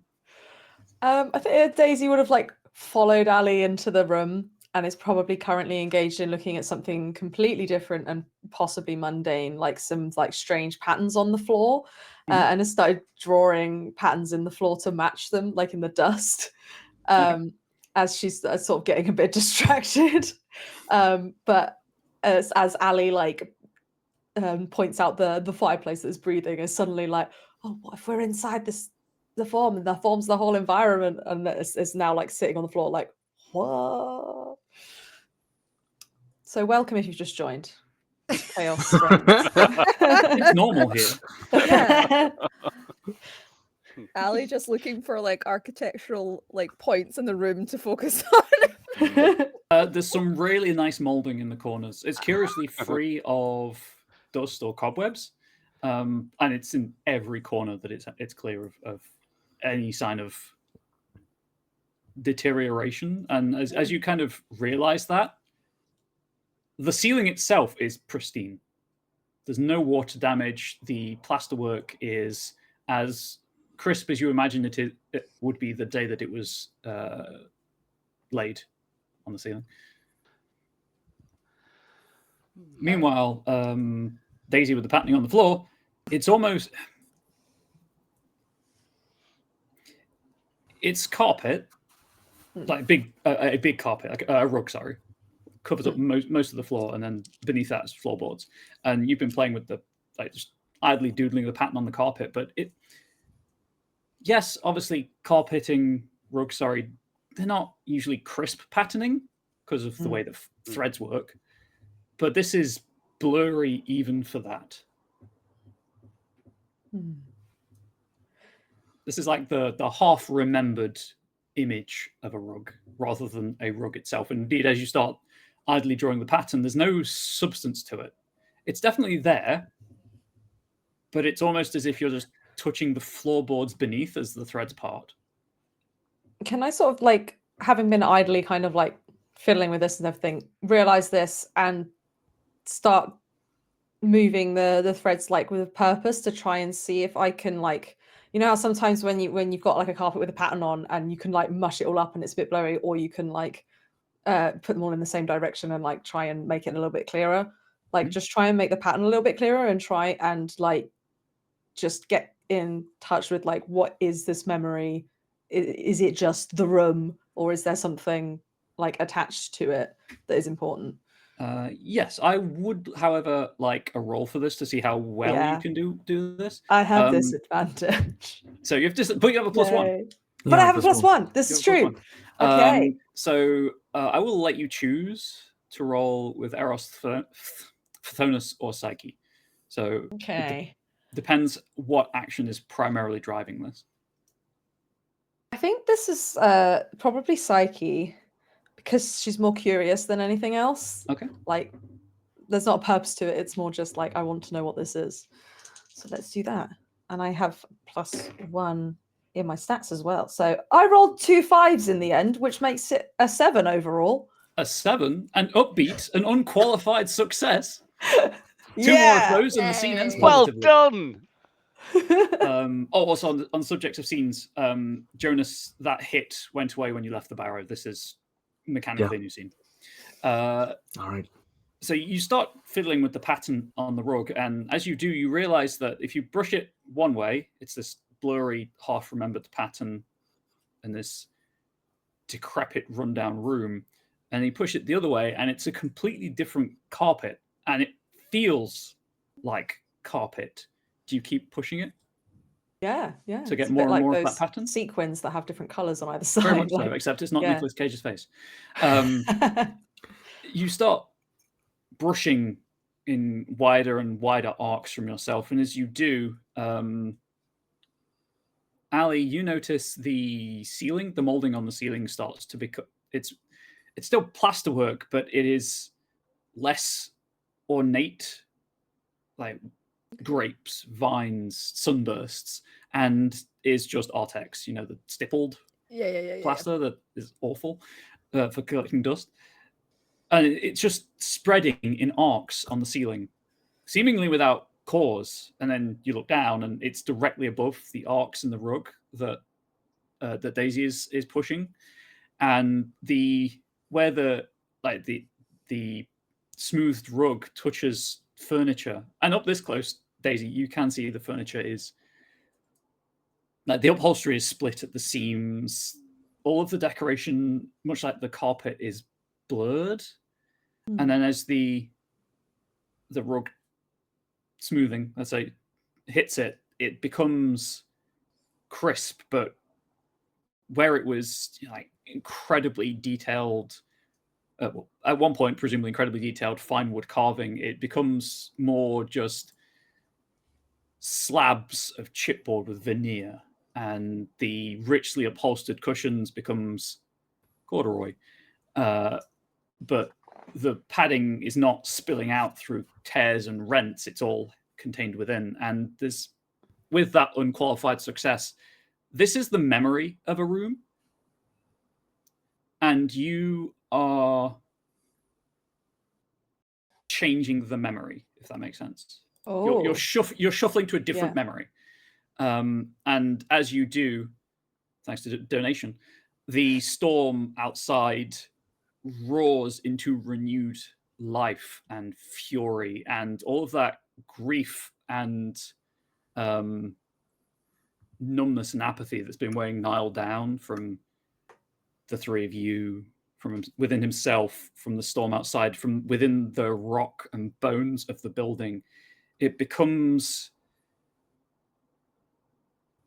a rage. You can't control it because you're not out of control of your actions, but it's a need to lash out at people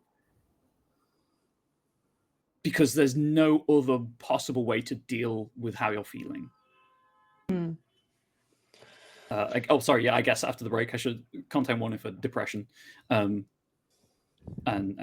things about and that, but no self-harm or suicidal ideation, just the, I guess, emotional side of it. Jonas, because you studied the storm earlier, you feel that shift in the air, and it's now not one from apathy. It's now not a storm of apathy. It is a storm of anger.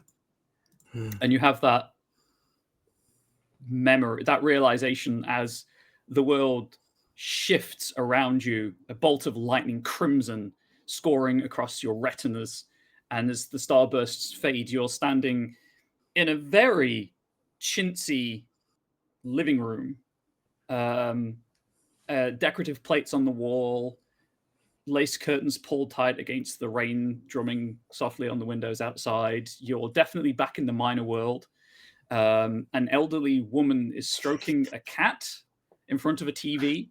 On an end table next to her is a small, like, porcelain teacup on a saucer, and she's got the cat stroking the cat with one hand and is pouring tea with the other.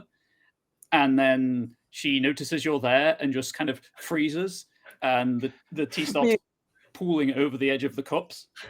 I'm like on my hands and knees, like on her carpet, like. Yeah, very much so. It's let's say she's probably nose blind to the smell, but there's more than one cat in this apartment, and you can tell. And as you realize that it's changed, and it's just this like really cheap cotton pile, and pull your hands out of it, just this cloud of cat dander and fur in your face.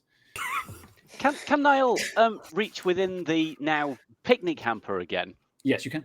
And remove a small but not tiny pot of jam. You know, that not the one you get like for an individual piece in a hotel, but like the next step up, The like free sample ones. Yeah, or Yeah, sure. the sort of the very, very expensive ones you find on farmers markets, yeah, and just sort of offer that to the old lady in a sort of a, we brought you some jam. Now, hang on, love, let me sort that tea out. And goes full into sort of carer mode and starts to sort out the tea and teacup, leaving the jam on the side and hoping that this person is sort of bordering on the edge of having experiences where reality is a little weak at the sides, and so won't be too disturbed by this happening. Yeah. So yes, you know that to reiterate and as a reminder for people in chat or people who've just joined, when this happens, most people will just rationalize how they appeared, but she's still an old lady living alone with an apartment full of cats, and 3 people have just appeared now in her flat. If you want to calm her down, that's fine. Because you're now in the minor world again, I'll accept order, altruism, or compassion. Your choice. I think I'm going to go for order on this one, with that sort of bringing order to the world, That's sorting fine, things out, making things clean and tidy. So if I recall, you're a 2d6, Yeah. but I'll give you +1 for jam. Excellent. Okay, so let's see if I can get any better than that. Yeah, so the worst score was a 3. Take away 1 gets it to a 2, which is slightly better than the 1 from previously. But the +1 from the jam. Yeah. So back 3. to So stays on the 3. Yes. Yeah. So it's syncopation. Everyone knows jam leads to syncopation. Do you have any suggestion for the consequence of success? Something good happens, but potentially, I think by tidying up the tea, I end up with the tea spilling on me, and that in itself would make me look more dishevelled and perhaps a little more terrifying to other people, having this rather large and now unkempt looking bloke around the place. So maybe a disadvantage in social situations going forwards. That works for me. I'm always happy with the narrative consequence having a potential future consequent mechanical effect. So she's still scared and unsettled, but she doesn't resist you helping to reset the tea service, and in a very tired, quiet voice. Would you like a biscuit? Gestures to this very small floral pattern, gold leaf edged plate with just 3 chocolate digestives on. Oh, that would be lovely, but I've just had my tea, and I'm full. But thank you very much for the offer, love. Now, is there anything else we can get you before we go? For a moment, she looks at this.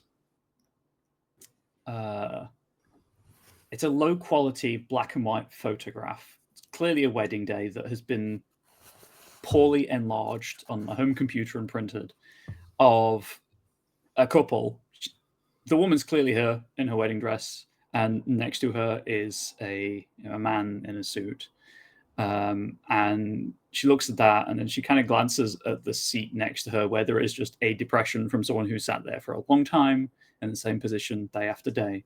And there's a very small tear, but she just shakes her head. No, I'll be okay, thank you. Well, Chuck, shall I bring that photo down so you can have a look at it a bit better, and we'll leave this here for you, and someone will be back. Someone will come.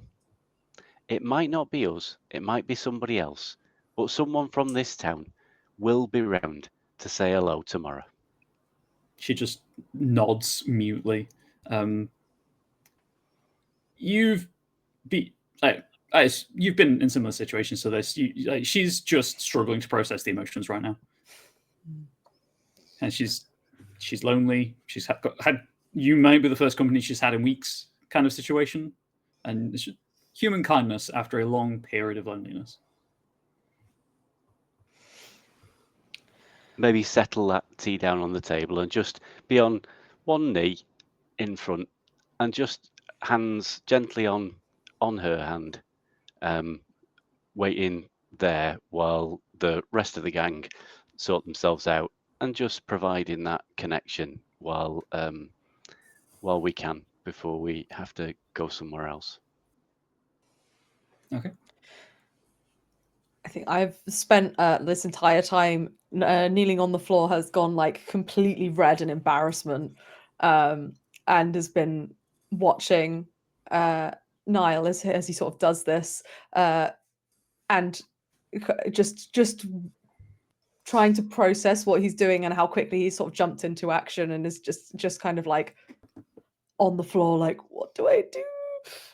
And eventually, as the sort of scene comes to an end, and is would like very quietly could get up, trying not to be noticed, and look to the others like, let's go, and try and like sneak out while Niall has got the lady's attention. Given I'm in a different part of the room, I'm guessing my abilities for sneaking out is probably limited. So I'm just perhaps I hand the picture to Niall on my way out, and I'm just like. I mean, you can just shift out. Why do I keep forgetting we can leave? This is also a thing we can do. But I would say that Ali is extremely touched by Niall's actions with the old woman who we don't know the name of. But yes. I feel like we don't want to traumatize her any further by no. I think having people just here in her room is probably enough for today. Don't overload her brain again, trying to rationalize it again. Jonas grabs the biscuits and then bows to the lady, going, "My lady, I'll come back tomorrow to do some crosswords with you. See you," and just takes his leave. Okay. You step out into the corridor that is shared by hotels and apartment buildings the world over. It is a liminal space. You could open any of these doors and end up anywhere or nowhere at all.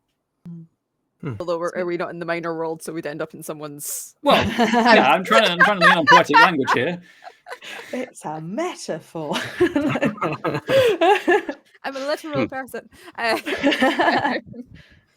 As we're in the corridor, and when Niall comes out, like turn to him and sort of like wringing my hands, say, how did you do that? You were straight into action. I couldn't move. I was so embarrassed. Don't worry, I didn't know what to do. When you've been around as situations as long as I have, and realizing that he's only probably 5 or 6 years older, but having been through a fair few nights as a bouncer and a fair few night shifts on his nurse training, he sort of has this air and says, "It'll come. It'll come." See, everyone always says that, and I don't know. I don't know what they mean. Perhaps it's because we can't put it in words. Like when you shifted, like when you moved, and you can just do it. Huh. I hadn't thought about it like that. It'll come. Oh, you don't have to worry about this and numbers and maths. Oh dear. You see the cogs whirring as she's like trying to like rationalize something, but not quite managing it. So we're in a corridor right now, right? Yes, you're in a corridor. The floor is hard-wearing grey carpet tiles, stained here and there just through use more than anything. It is well maintained. It is just cheap and old. The walls are similarly well maintained, but there's marks for where people have brushed against them, shoulders or things of that, like just body parts where you've stepped to the side to allow someone else to walk past you. And the doors themselves are like pine veneer, presumably pine veneer fire doors for health and safety reasons. and there's one opposite you, and then there would be 2 on either wall to your left. Would it make And- sense that it would be like a building with like multiple floors? Yeah, so from the outside, it's a 3-story building. You went up the ladder, presumably you were on the first floor. So UK English, just so that we're all on the same page. The bottom floor is the ground floor, first floor, and then second floor. All right, that makes sense. It makes sense to, if we're trying to go as high as possible in the major world, to use the stability and physicality of the minor world to get higher, and then shift again instead of like going for like a very long metaphor of a of a ladder. So Jonas is going to turn to the group and be like, well, if we want this story to continue, we have to go high up a few more stories. And they just go to the stairs and climb to the next floor. Okay, but I definitely can't fly in this world. Well, have you tried? Well, don't reply. Don't reply. Let's go. I'm not gonna try. It's okay. Okay, so you climb to you go up to the top of the staircase essentially, so you can't get any higher. Well, you can. Sorry, you go up to the next floor, which would be the top floor of the building, and there is a door at the top of the stair. So it comes to a landing, and you can see the stairs continue up, presumably for roof access, and then the corridor ahead of you. If you go up those stairs, there's just a locked door that says "Authorized personnel only. Fire door keep closed," and it is locked if you try to open it.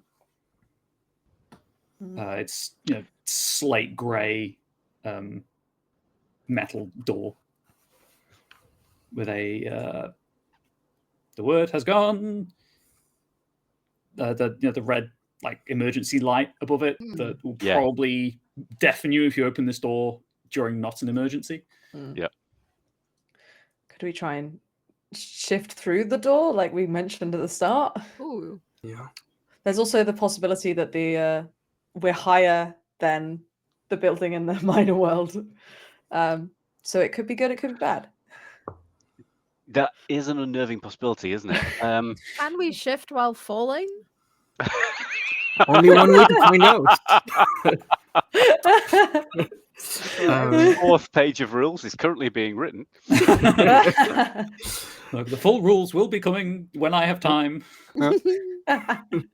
to write a full game and not a one-page game. Flying mechanics. Yeah. What to do when falling. Jonas is going to just like plane shift, just go to the major world, and be like a kind of like whimsy in their eyes, going only one way to find out, and be like just like almost shifting by doing like a trust fall, when you just like go down. So you all watch as Jonas just disappears. Jonas, you feel the change instantly, the aggression, but the fear-based aggression. It's just everywhere. You're breathing it in and it feels like cold fire in your lungs, and you can feel that undirected need to lash out fill your brain, your ears. All of your muscles tense with a need for release, emotional release.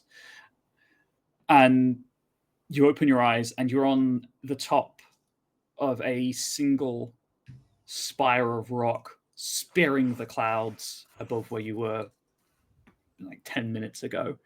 The wind roaring around you with a voice louder than any you've ever heard before. You see, illuminated in the flash of crimson lightning in the distance, but almost close enough to reach and far larger than you've ever seen it before, that white whale of your dreams.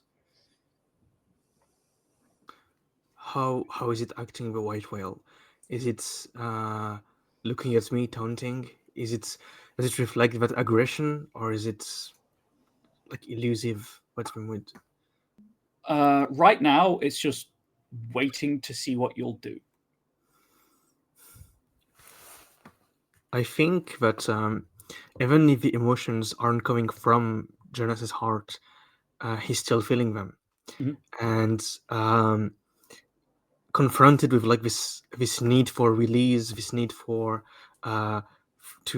something to be channeled. I think he recognizes that the form is like in this like angry state, and because the worst case scenario for Jonas right now would be that this form would be like spread out through the whole town and everybody would be like super aggressive right now. That is like a dangerous thought. So he's like, I need to, in a way, like gather this form like right now in a single place, and that let my my crewmates handle this in a way. There's like a place of trust, like he trusts them. But he's also like, there's like a strong storm, there's like thunder, and we need something to act like a. I only know the name in French. What's the name of like that lightning rod, basically? Oh yeah. And so Jonas is going to try to be this kind of like lightning rod, and like scream at the whale, scream at the storm, and just like almost incoherent, but like still like blasting emotions, being like, why, come here, Okay. and like trying to channel this aggressivity by mimicking it and be like, you need something to lash out, you need something to externalize. I can be that thing. Just come at me. I'm the same. Okay. So while you're doing that, back in the minor world, Ali, Daisy, Niall, alphabetical order. How fun. It's been a few minutes since Jonas went. He hasn't come back, but neither have you heard his broken body falling on the steps below. That's good. I mean, it's good that he's not no broken body in front of us, but that doesn't mean that wherever he is right now is good. Well, But we should probably follow him, right? Do we That's want to what I take the was hamper? thinking. We definitely want the hamper. Okay. All right, you've been a good keeper of the hamper. I think you should keep it for now. Hamper clasped tightly, and then can't quite remember how to shift. So just sort of stood there looking uncomfortable and like you need some assistance. I will come and put a hand on Niall's shoulder, and I'll be like, "Well, you helped me earlier, so I'll help you now. You just do it, right? Don't need to think about it." And with that, I think that's probably enough to sort of shove him through the veil, and And I'll go through emerging as well. on the other side. Okay. I guess if we appear just as Captain Jonas is screaming, come at me," that would be unnerving for all of us. Yeah, so you the three of you realize these things simultaneously. One, you're standing on individual pillars of rock thrust into the heavens. Two, Jonas is just yelling incoherently into this maelstrom of rage. And three, that spirit of whimsy is just darting around in front of you. The rainbow glow before was very constant and orderly, but now it's just this chaotic flicker of energy. And from it, it's just, wasn't that wheelchair funny? Ha ha ha ha. And a different voice. That was too sad. I made it angry. Definitely not unsettling in any way. Can I like wave at the spirit of whimsy? I'd be like, hey, let's play a game, huh? And I'll like pull something random out of my pocket. I don't know, like a a pencil or something, and I'd be like, let's play catch. You like games? You like catch? Okay, I'm addressing the chat room right now. The first answer is what happens. Do you chase the pencil? While that is resolved, how are the rest of you reacting to this surprising scene?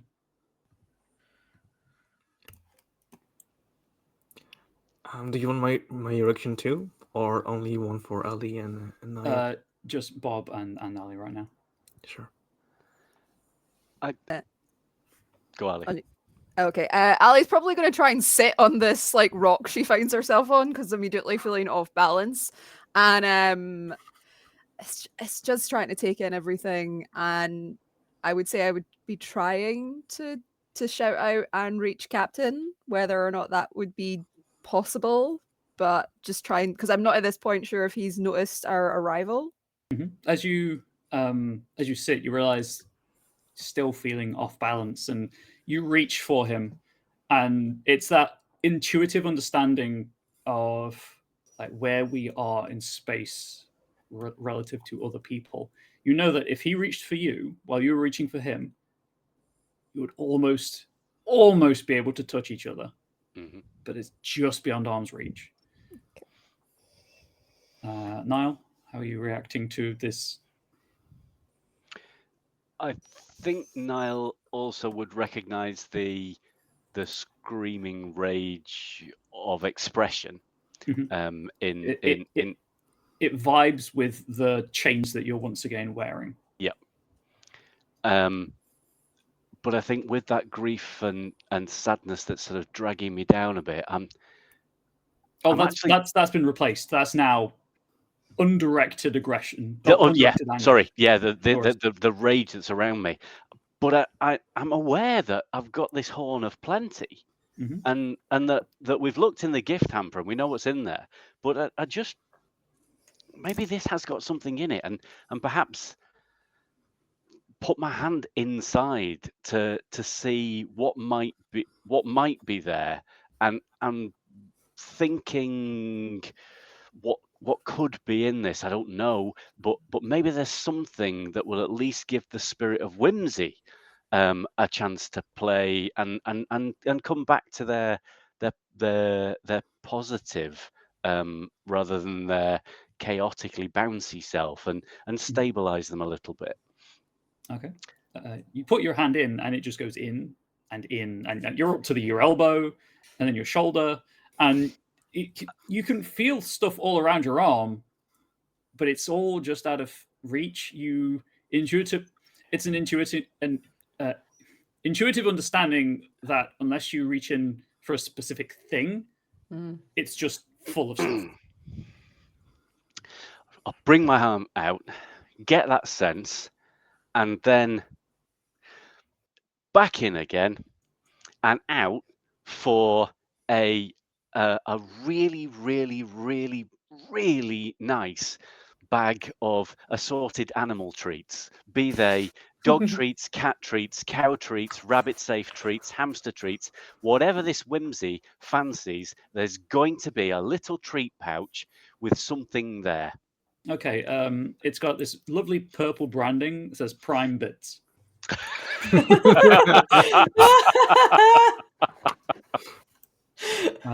Meanwhile, Daisy, are you throwing the pencil? Yeah, if it looks like I'm getting his attention, I'll be like, okay, and I'll just throw the pencil at it. Just like a wide way of like trying to distract it, trying to. Oh yeah, cheer it up. This as it turns, you realize it is just square. It's a 2D plane. It is literally a square in space. Turns and like goes after the pencil and seems to just subsume it, and then it brings it back. Like it hovers in front of your face and then lowers down to the rock that you're standing on, and it undulates slightly like paper blowing in a breeze, and your pencil doesn't come out of it. What comes out of it is one of those like really bright pink pocket money pens from a souvenir shop that's got this flamingo on top of it, but the flamingo's head's on a spring and it just starts bouncing as it rolls across the floor to your feet. I hear sort of pick it up and go, well, this is unlike any game of catch I've ever played. And then the spirit of whimsy notices the Prime Bits, and just darts and kind of starts flying in circles around Niall. And at this point, Younes, you feel the cyclopean gaze of whatever this form is is focused exclusively on you right now. It feels that directionless anger mirrored by you, and you know it's coming closer, but you know that it is far away right now, but it is coming ever closer. Basically, there's enough time for you all to do a thing if you want to before the form arrives. You can all feel the oppressive weight of just anger at the world getting closer and bearing down on you.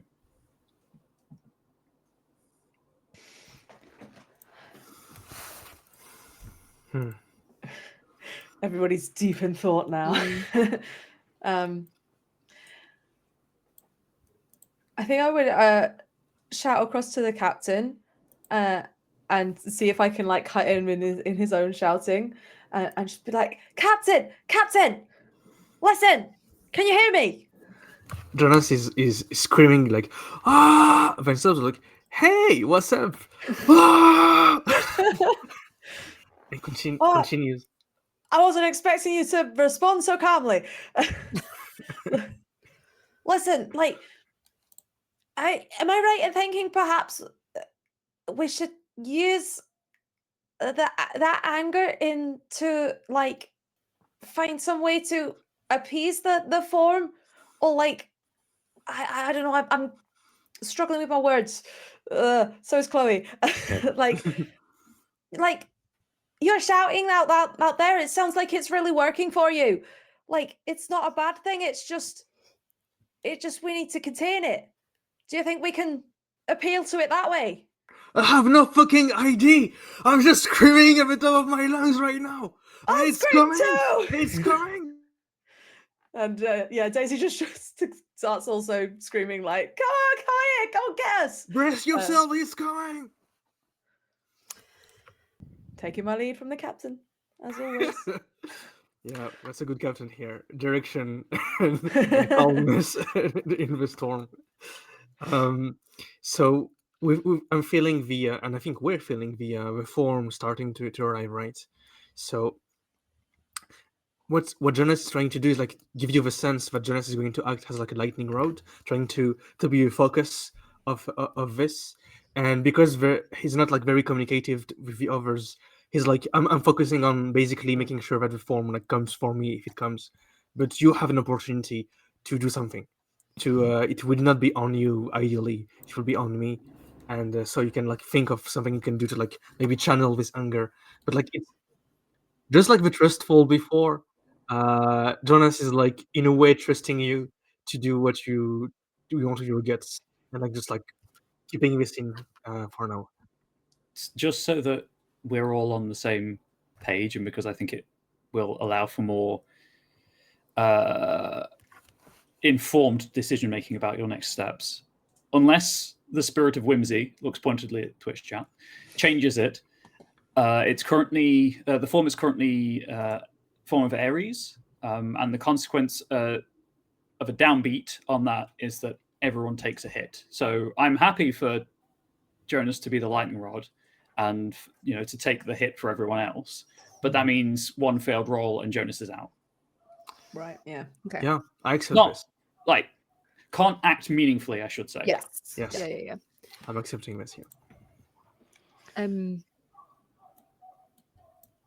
Ali just is like, because she's slightly obsessed right now after seeing Niall put his hand in the in this is a terrible sentence after watching Niall put his arm in the horn, and it seeming to be something of infinite proportions. Yes, the horn he should only be able to go down like that far into the horn. So I'm guessing something can't be channeled in there though. If we are like, Ali's trying to put this together, it's like, oh, we have something that seems to have infinite space. We have a big thing. We have someone acting as a lightning rod. Captain's just mentioned the word channeling. And that's what's just like running through her head right now, but she doesn't really know what to do with that.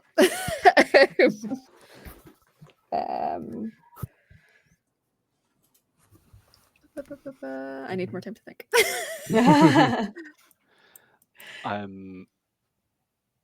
I think Niall is seeing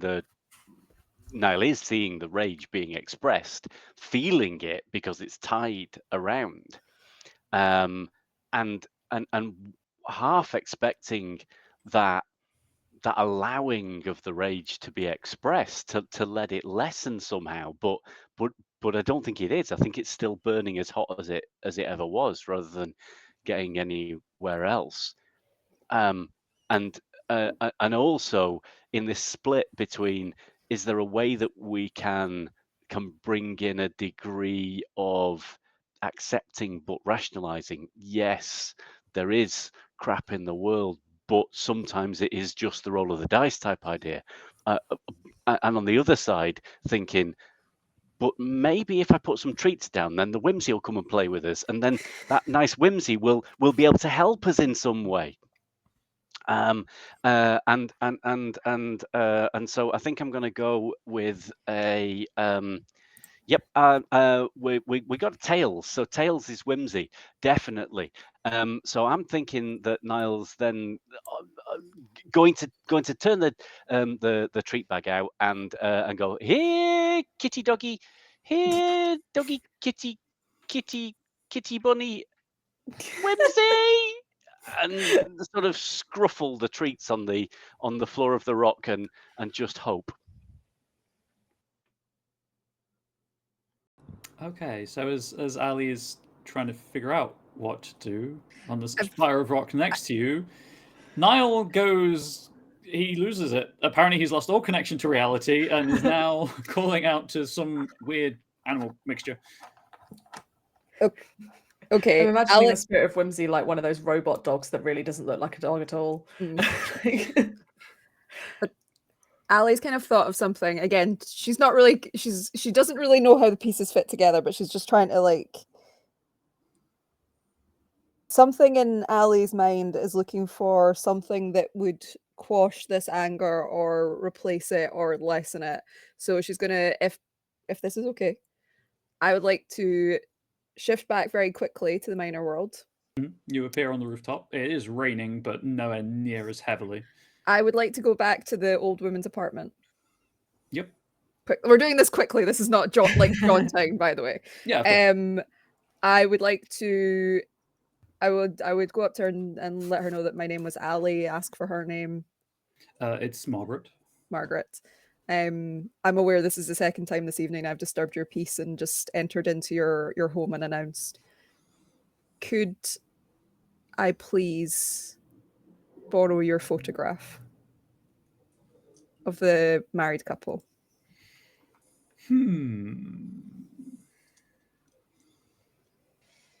Would you like to argue for any of your minor world compulsions for this?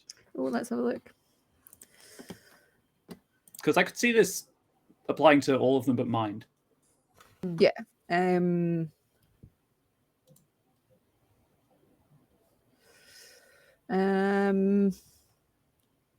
Oh, okay. I would like to argue for order and being able to strengthen the social connection between ourselves, but also us as a group. That works for me. You have +1 on this because of Niall taking that grief earlier as well. Okay, so I've also already got a +1 on it as well. So you're +2 to this roll. Oh, it's a 4. That's still syncopation. Do you have a cost that you'd like? Sorry, was that a 4 total or 4 on the That's die? a 4 total. Oh, I misunderstood. Sorry, yes. Do you have a consequence you'd like to suggest, or should I go crazy? Could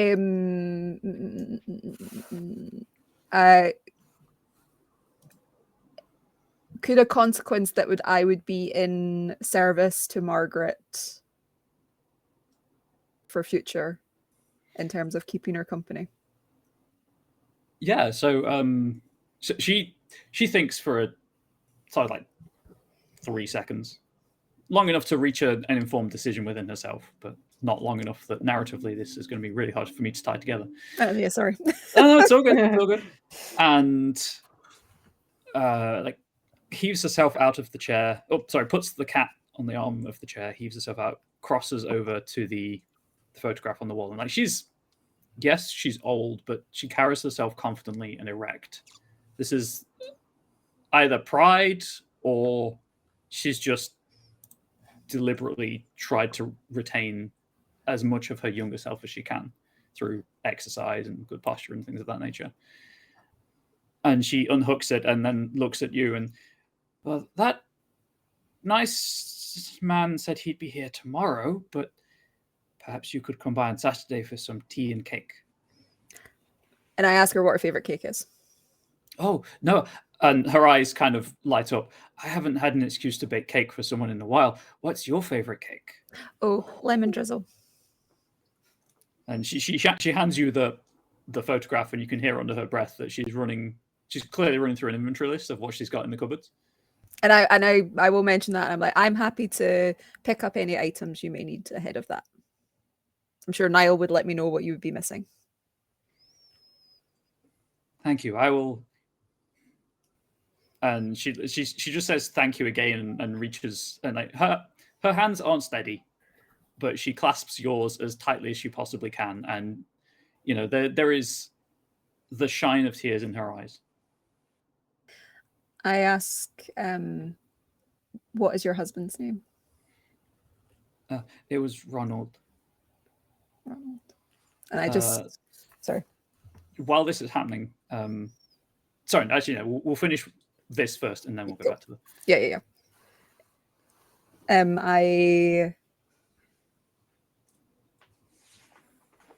I can tell you and Ronald had a wonderful life, and I sort of brush the tear away from her cheek, and surreptitiously, it won't damage it, I don't think, but I'm going to put the tear onto the picture. Oh yeah, it's framed and it's behind glass. So I'm basically trying to create something where it's basically we have a picture, we have a story, we have a tear all together, and I reiterate that Niall will be back tomorrow. I will be back on Saturday, and I hightail it out there and get back to the bit where I can shift to get onto my little platform.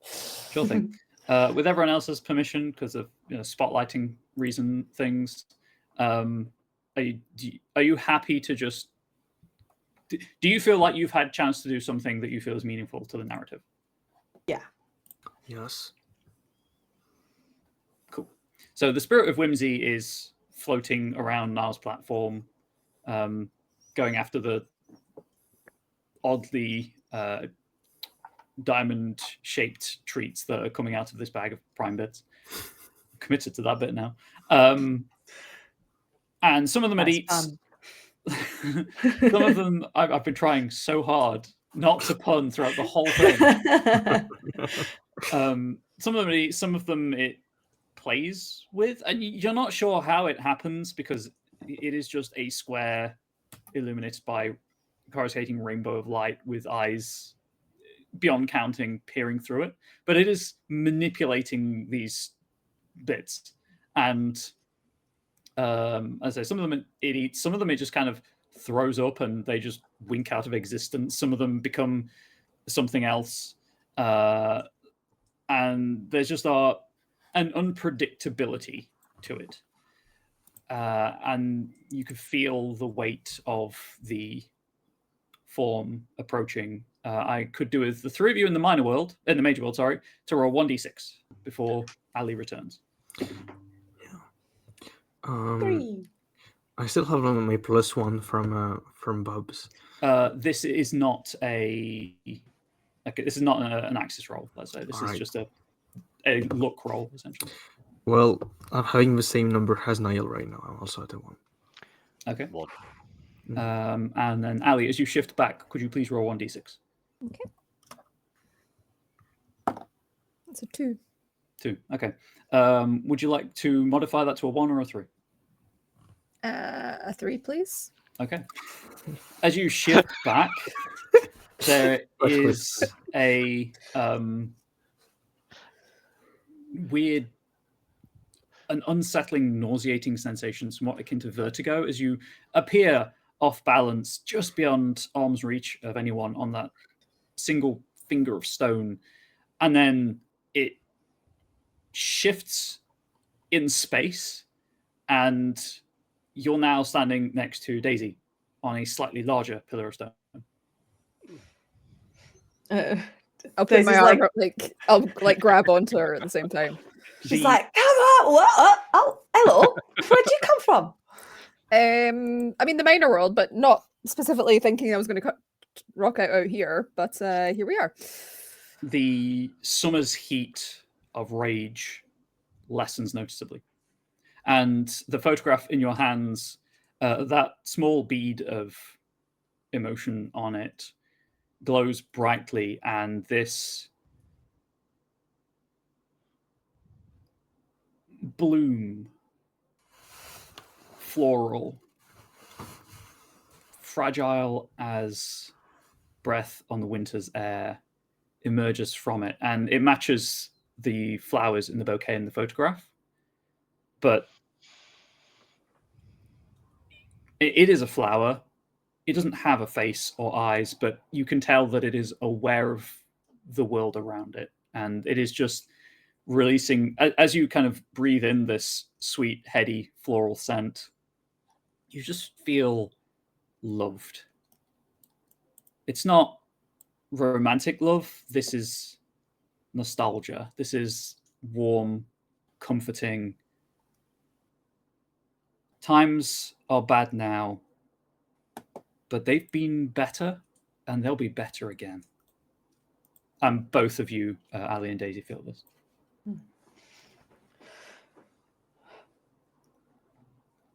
Which is when the form arrives. In the thick storm clouds, even though they are lesser now than they were moments ago, they're still oppressive, ever-present reminders of a world that just hurts. And deep within it, you can see this roiling, red, black, smog-belching flame of emotion. It doesn't have a humanoid form that you recognize, but this is unquestionably the source of whatever's happening here. And as it gets closer, the rock pillars that you're all standing on crack and slide and shift, and from within the cracks, just the dry heat of, one second, need to get this right, lava, because it's above ground. Technically, I guess, above ground. Anyway, the dry heat of lava starts to cook you from without as the rage builds from within. Right now, its attention, you can tell, is focused firmly on Younes. I'm not going to make you roll to be a lightning rod because I think that's a really cool narrative choice that you're making. So it's just going to happen. Yeah. I will turn to Ali and sort of point out from the where we've got the photo and all of the stuff that's like come out from that, and I'll be like, "What did you bring that up? Have you got any ideas what we should do? Because I was just been shouting and I don't really know where to go from there." I'm not sure shouting, more shouting is going to be something that's helping here. And I sort of see, can we see Niall from here as well? Yeah, you can see each other. You just Okay. can't reach each We other. can't reach, Apart from okay, you sorry. and Daisy, obviously. Apart from me and because Daisy. you're next to each Okay, other. okay. I just feel like we need a way to amplify, like, can we amplify this? Can Whimsy do something like? I'll pull out like the pen with the flamingo on it, and I'll say to Ali, "Well, if you brought like sadness in a way, then maybe this could represent joy, like fun, the positive things, things that are different from anger, at least." Yeah. Can I pull out like an old receipt or something, or just something that I can like draw something Anything on? that you would reasonably have in your pockets, Yeah. you can have in your pockets. It's just, as this is the major world, they're just taken to the nth degree. Nice. can I pull out a old receipt out of my wallet that just keeps going like a magician's hanky? Yeah, sure. Yeah, so I got like a really long receipt, and then we'll like take the pen and just like quickly like doodle on it a bit like with the carpet earlier with like the swirls and stuff, so I can make a long like colorful kind of ribbon essentially. Yep, you can do that. And I'll kind of like twirl that, and I will like hold on to Ali as our arms are like linked with it, and I'll look at her and just say, "Okay, bear with me. What if you laugh with me? Yeah, like I've said something really funny." Sure. Yeah. And Ali's just running through like maybe the nights in the flat, just like talking absolute rubbish and just staying up late and Yeah. commiserating of like bad things happening at university and just like feeling better after speaking with Daisy and just like drawing on all of that. I think we maybe have like some kind of like forced laughter for a bit as we're both kind of like, Yeah. what? And then like Daisy will sort of think back of the same sorts of things, and will be like, "Oh, remember that time that you tried to cook the brownies and they burnt, and it was so smoky." Yeah, I thought we were And gonna have to start, call the like, fire I department. know, and start like genuinely laughing. Okay. So addressing the chat room once more, do you feel sufficiently empowered as the spirit of whimsy? And while chat answers, because Twitch has a chat delay, Niall and Younes, how are you reacting to this roiling, turbulent mass of rage?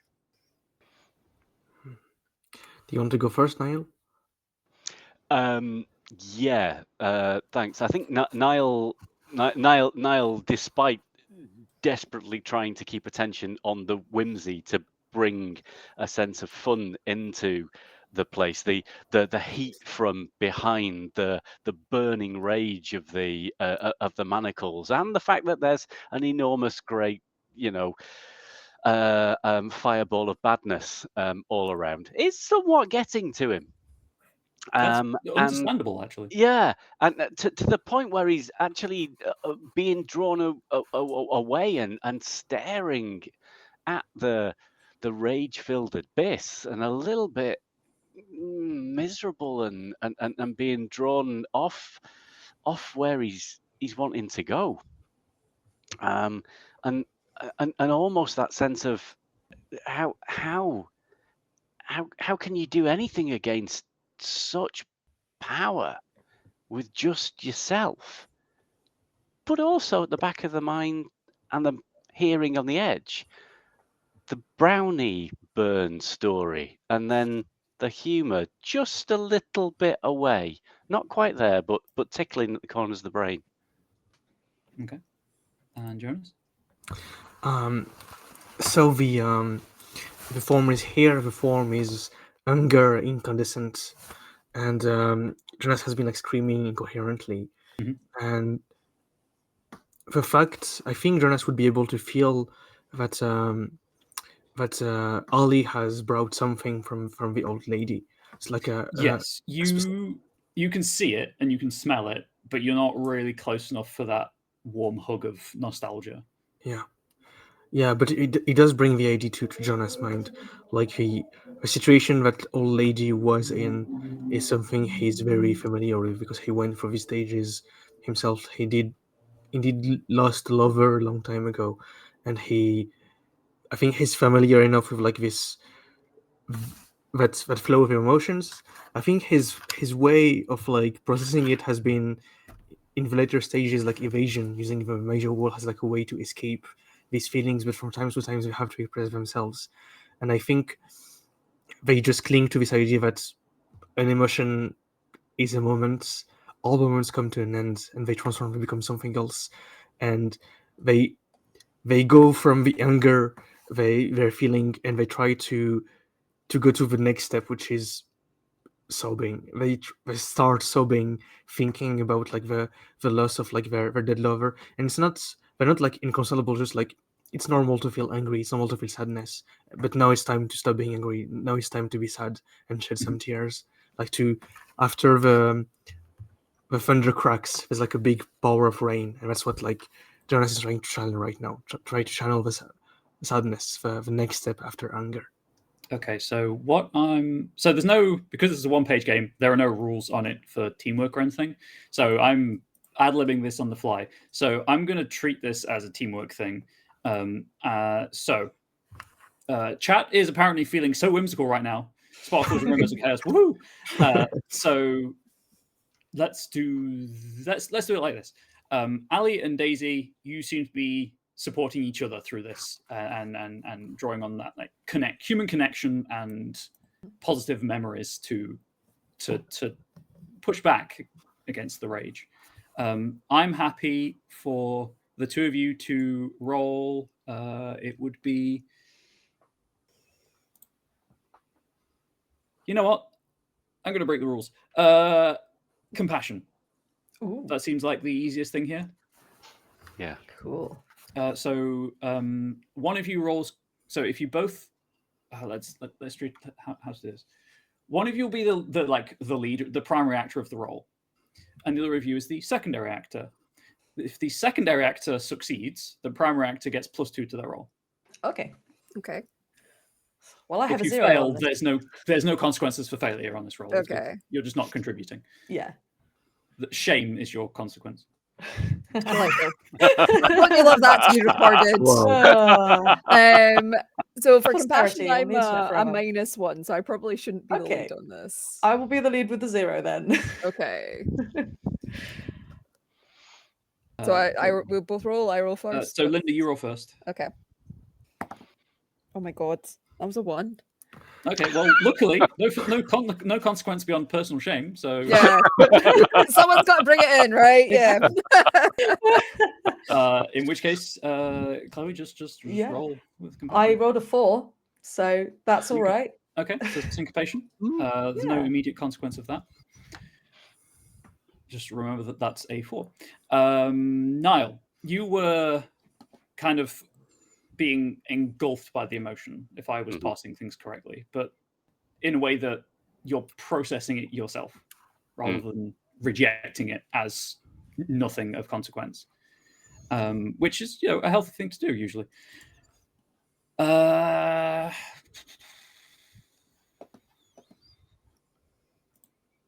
If you have a suggestion, I'm all ears. If not, I could throw something your way. I think. What would Niall do?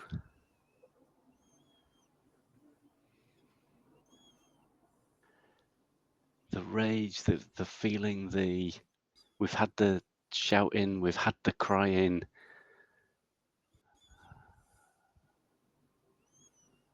Why? Maybe this is the point where Niall turns round to the heat, and almost, why doesn't he? Why doesn't Niall just punch the rock? Because at times previously he's gone into the gym and why doesn't he just throw a punch at the rock with his Ares axis, the sort of fighty one? That works for me. Did you just bring a Resident Evil 5 reference into my therapy game? Do you know, if I did, it was purely accidental, because those are definitely words that I know connect in some way, but it's a young person's thing. Resident Evil 5 ends with Chris Redfield punching a boulder in a volcano. Excellent stuff. I have accidentally become relevant. Story of my life. It's the one-off. The roll is a 4. Okay. So, right. So that was a 4. Do you have any other dice within reach? Yes, a number of them, and they've all got different sides on them. Grab whichever is closest, because Whimsy is with you right now, and roll that as well. Excellent stuff. Okay, it's a D10. It's a 7. Okay. What is your modifier on the Ares axis? It is 1 towards defense. That's a -1 here, isn't it? So it's 6, which is still a positive result. Yes. So it's an upbeat. as you beat up a rock. That was a stretch. Yeah, you channel that rage. You accept that in order to,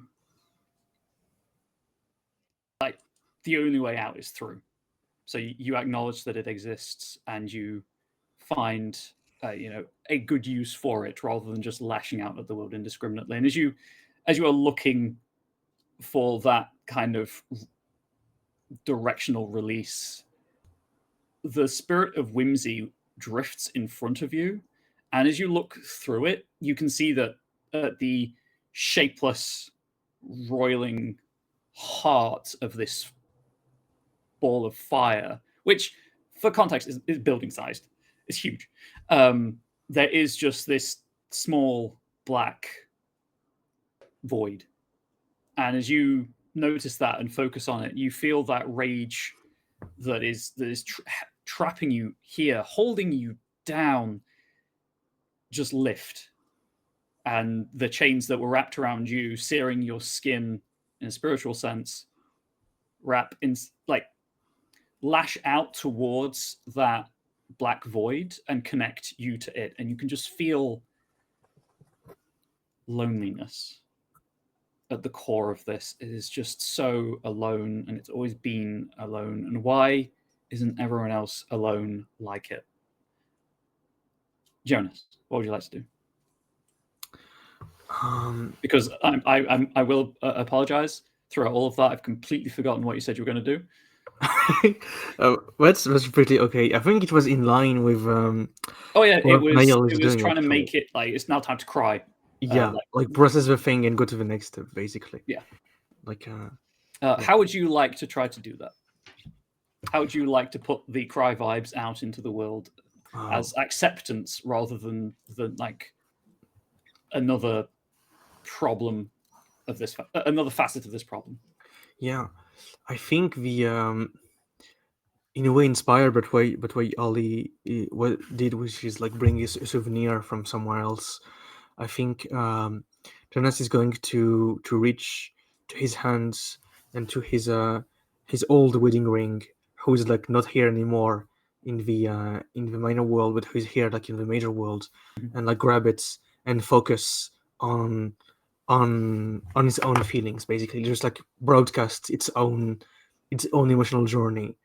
So the screaming helped him attune to the anger he felt, and now he's like, all right, this is like a ride along. This is how I felt. I also felt this way afterwards. I felt so sad. I felt so lonely, and look at me now. I'm here surrounded by fucking cool teammates, and we're saving the world. And he's just like trying to just like basically emit his own story life and be like, yeah, I was this down, I was this bad, but like I'm surrounded by everyone now, and yeah, I was angry, I was sad, but I was lonely, but I'm also not lonely anymore. I'm not angry anymore. I'm not sad anymore now.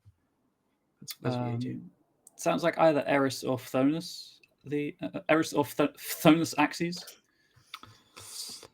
Do you want me to choose Eris Yep. or Phthonus? I think Phthonus makes sense for me. Mhm. Like it's the opposite of compassion. It's like, hey, I'm not like feeling for you. I'm like, this is me and emitting myself, Yeah. basically. So in that world, I have a plus. In that statistic, I have a +1 normally. In the major world, and I still have my +1 from Niall's action. Can I still use it? You can, and you get +1 because now got an upbeat on his roll. Okay, so that's a +2 and +1 again from my own stats, right? So +3 to whatever you roll. +3. Wow, this is. That's good. If I'm rolling a 1, it's going to be so lame. That's a 4. Yes. Yeah. What's a 7? So it's an upbeat, it's an unqualified success, and you send that lived experience and acknowledgement that all things do pass eventually, and there's a shift in not where your pillars of rock are, but just perspective, and you're just next to Niall. You've always been next to Niall. He was always there within arm's reach, and you reach out and you grasp the chain that's connecting him to the form, and you send those feelings along the chain. And at first it is white hot, just pure anger, and you feel it screaming in your head, and then it just calms and cools beneath your touch, and then Ali and Daisy are next to you, laughing about the time they nearly burned the kitchen down making brownies, and the spirit of whimsy is darting around, just sprinkling everything with like emotional release. Because at the end of the day, that's what whimsy is for. It's for helping us deal with the awful things in the world and putting just light and life out in there.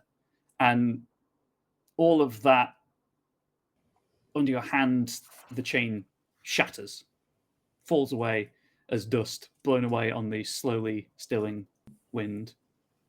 The flame flickers, gutters, and dies.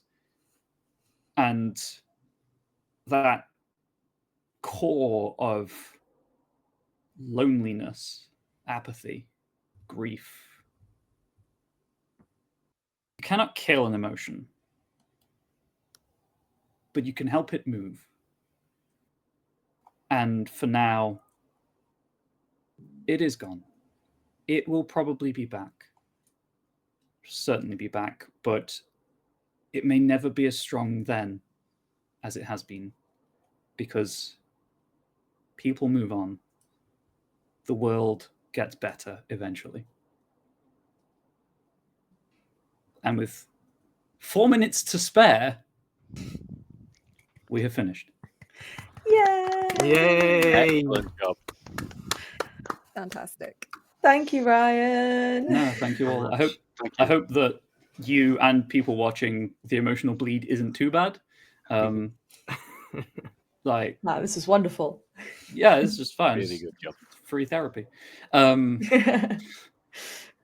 Yeah, I just hope everyone watching enjoyed it and should donate to the Game Therapy UK. Yeah, Yes. And there's still a game left on the schedule, I believe. So stick around for that. that is indeed.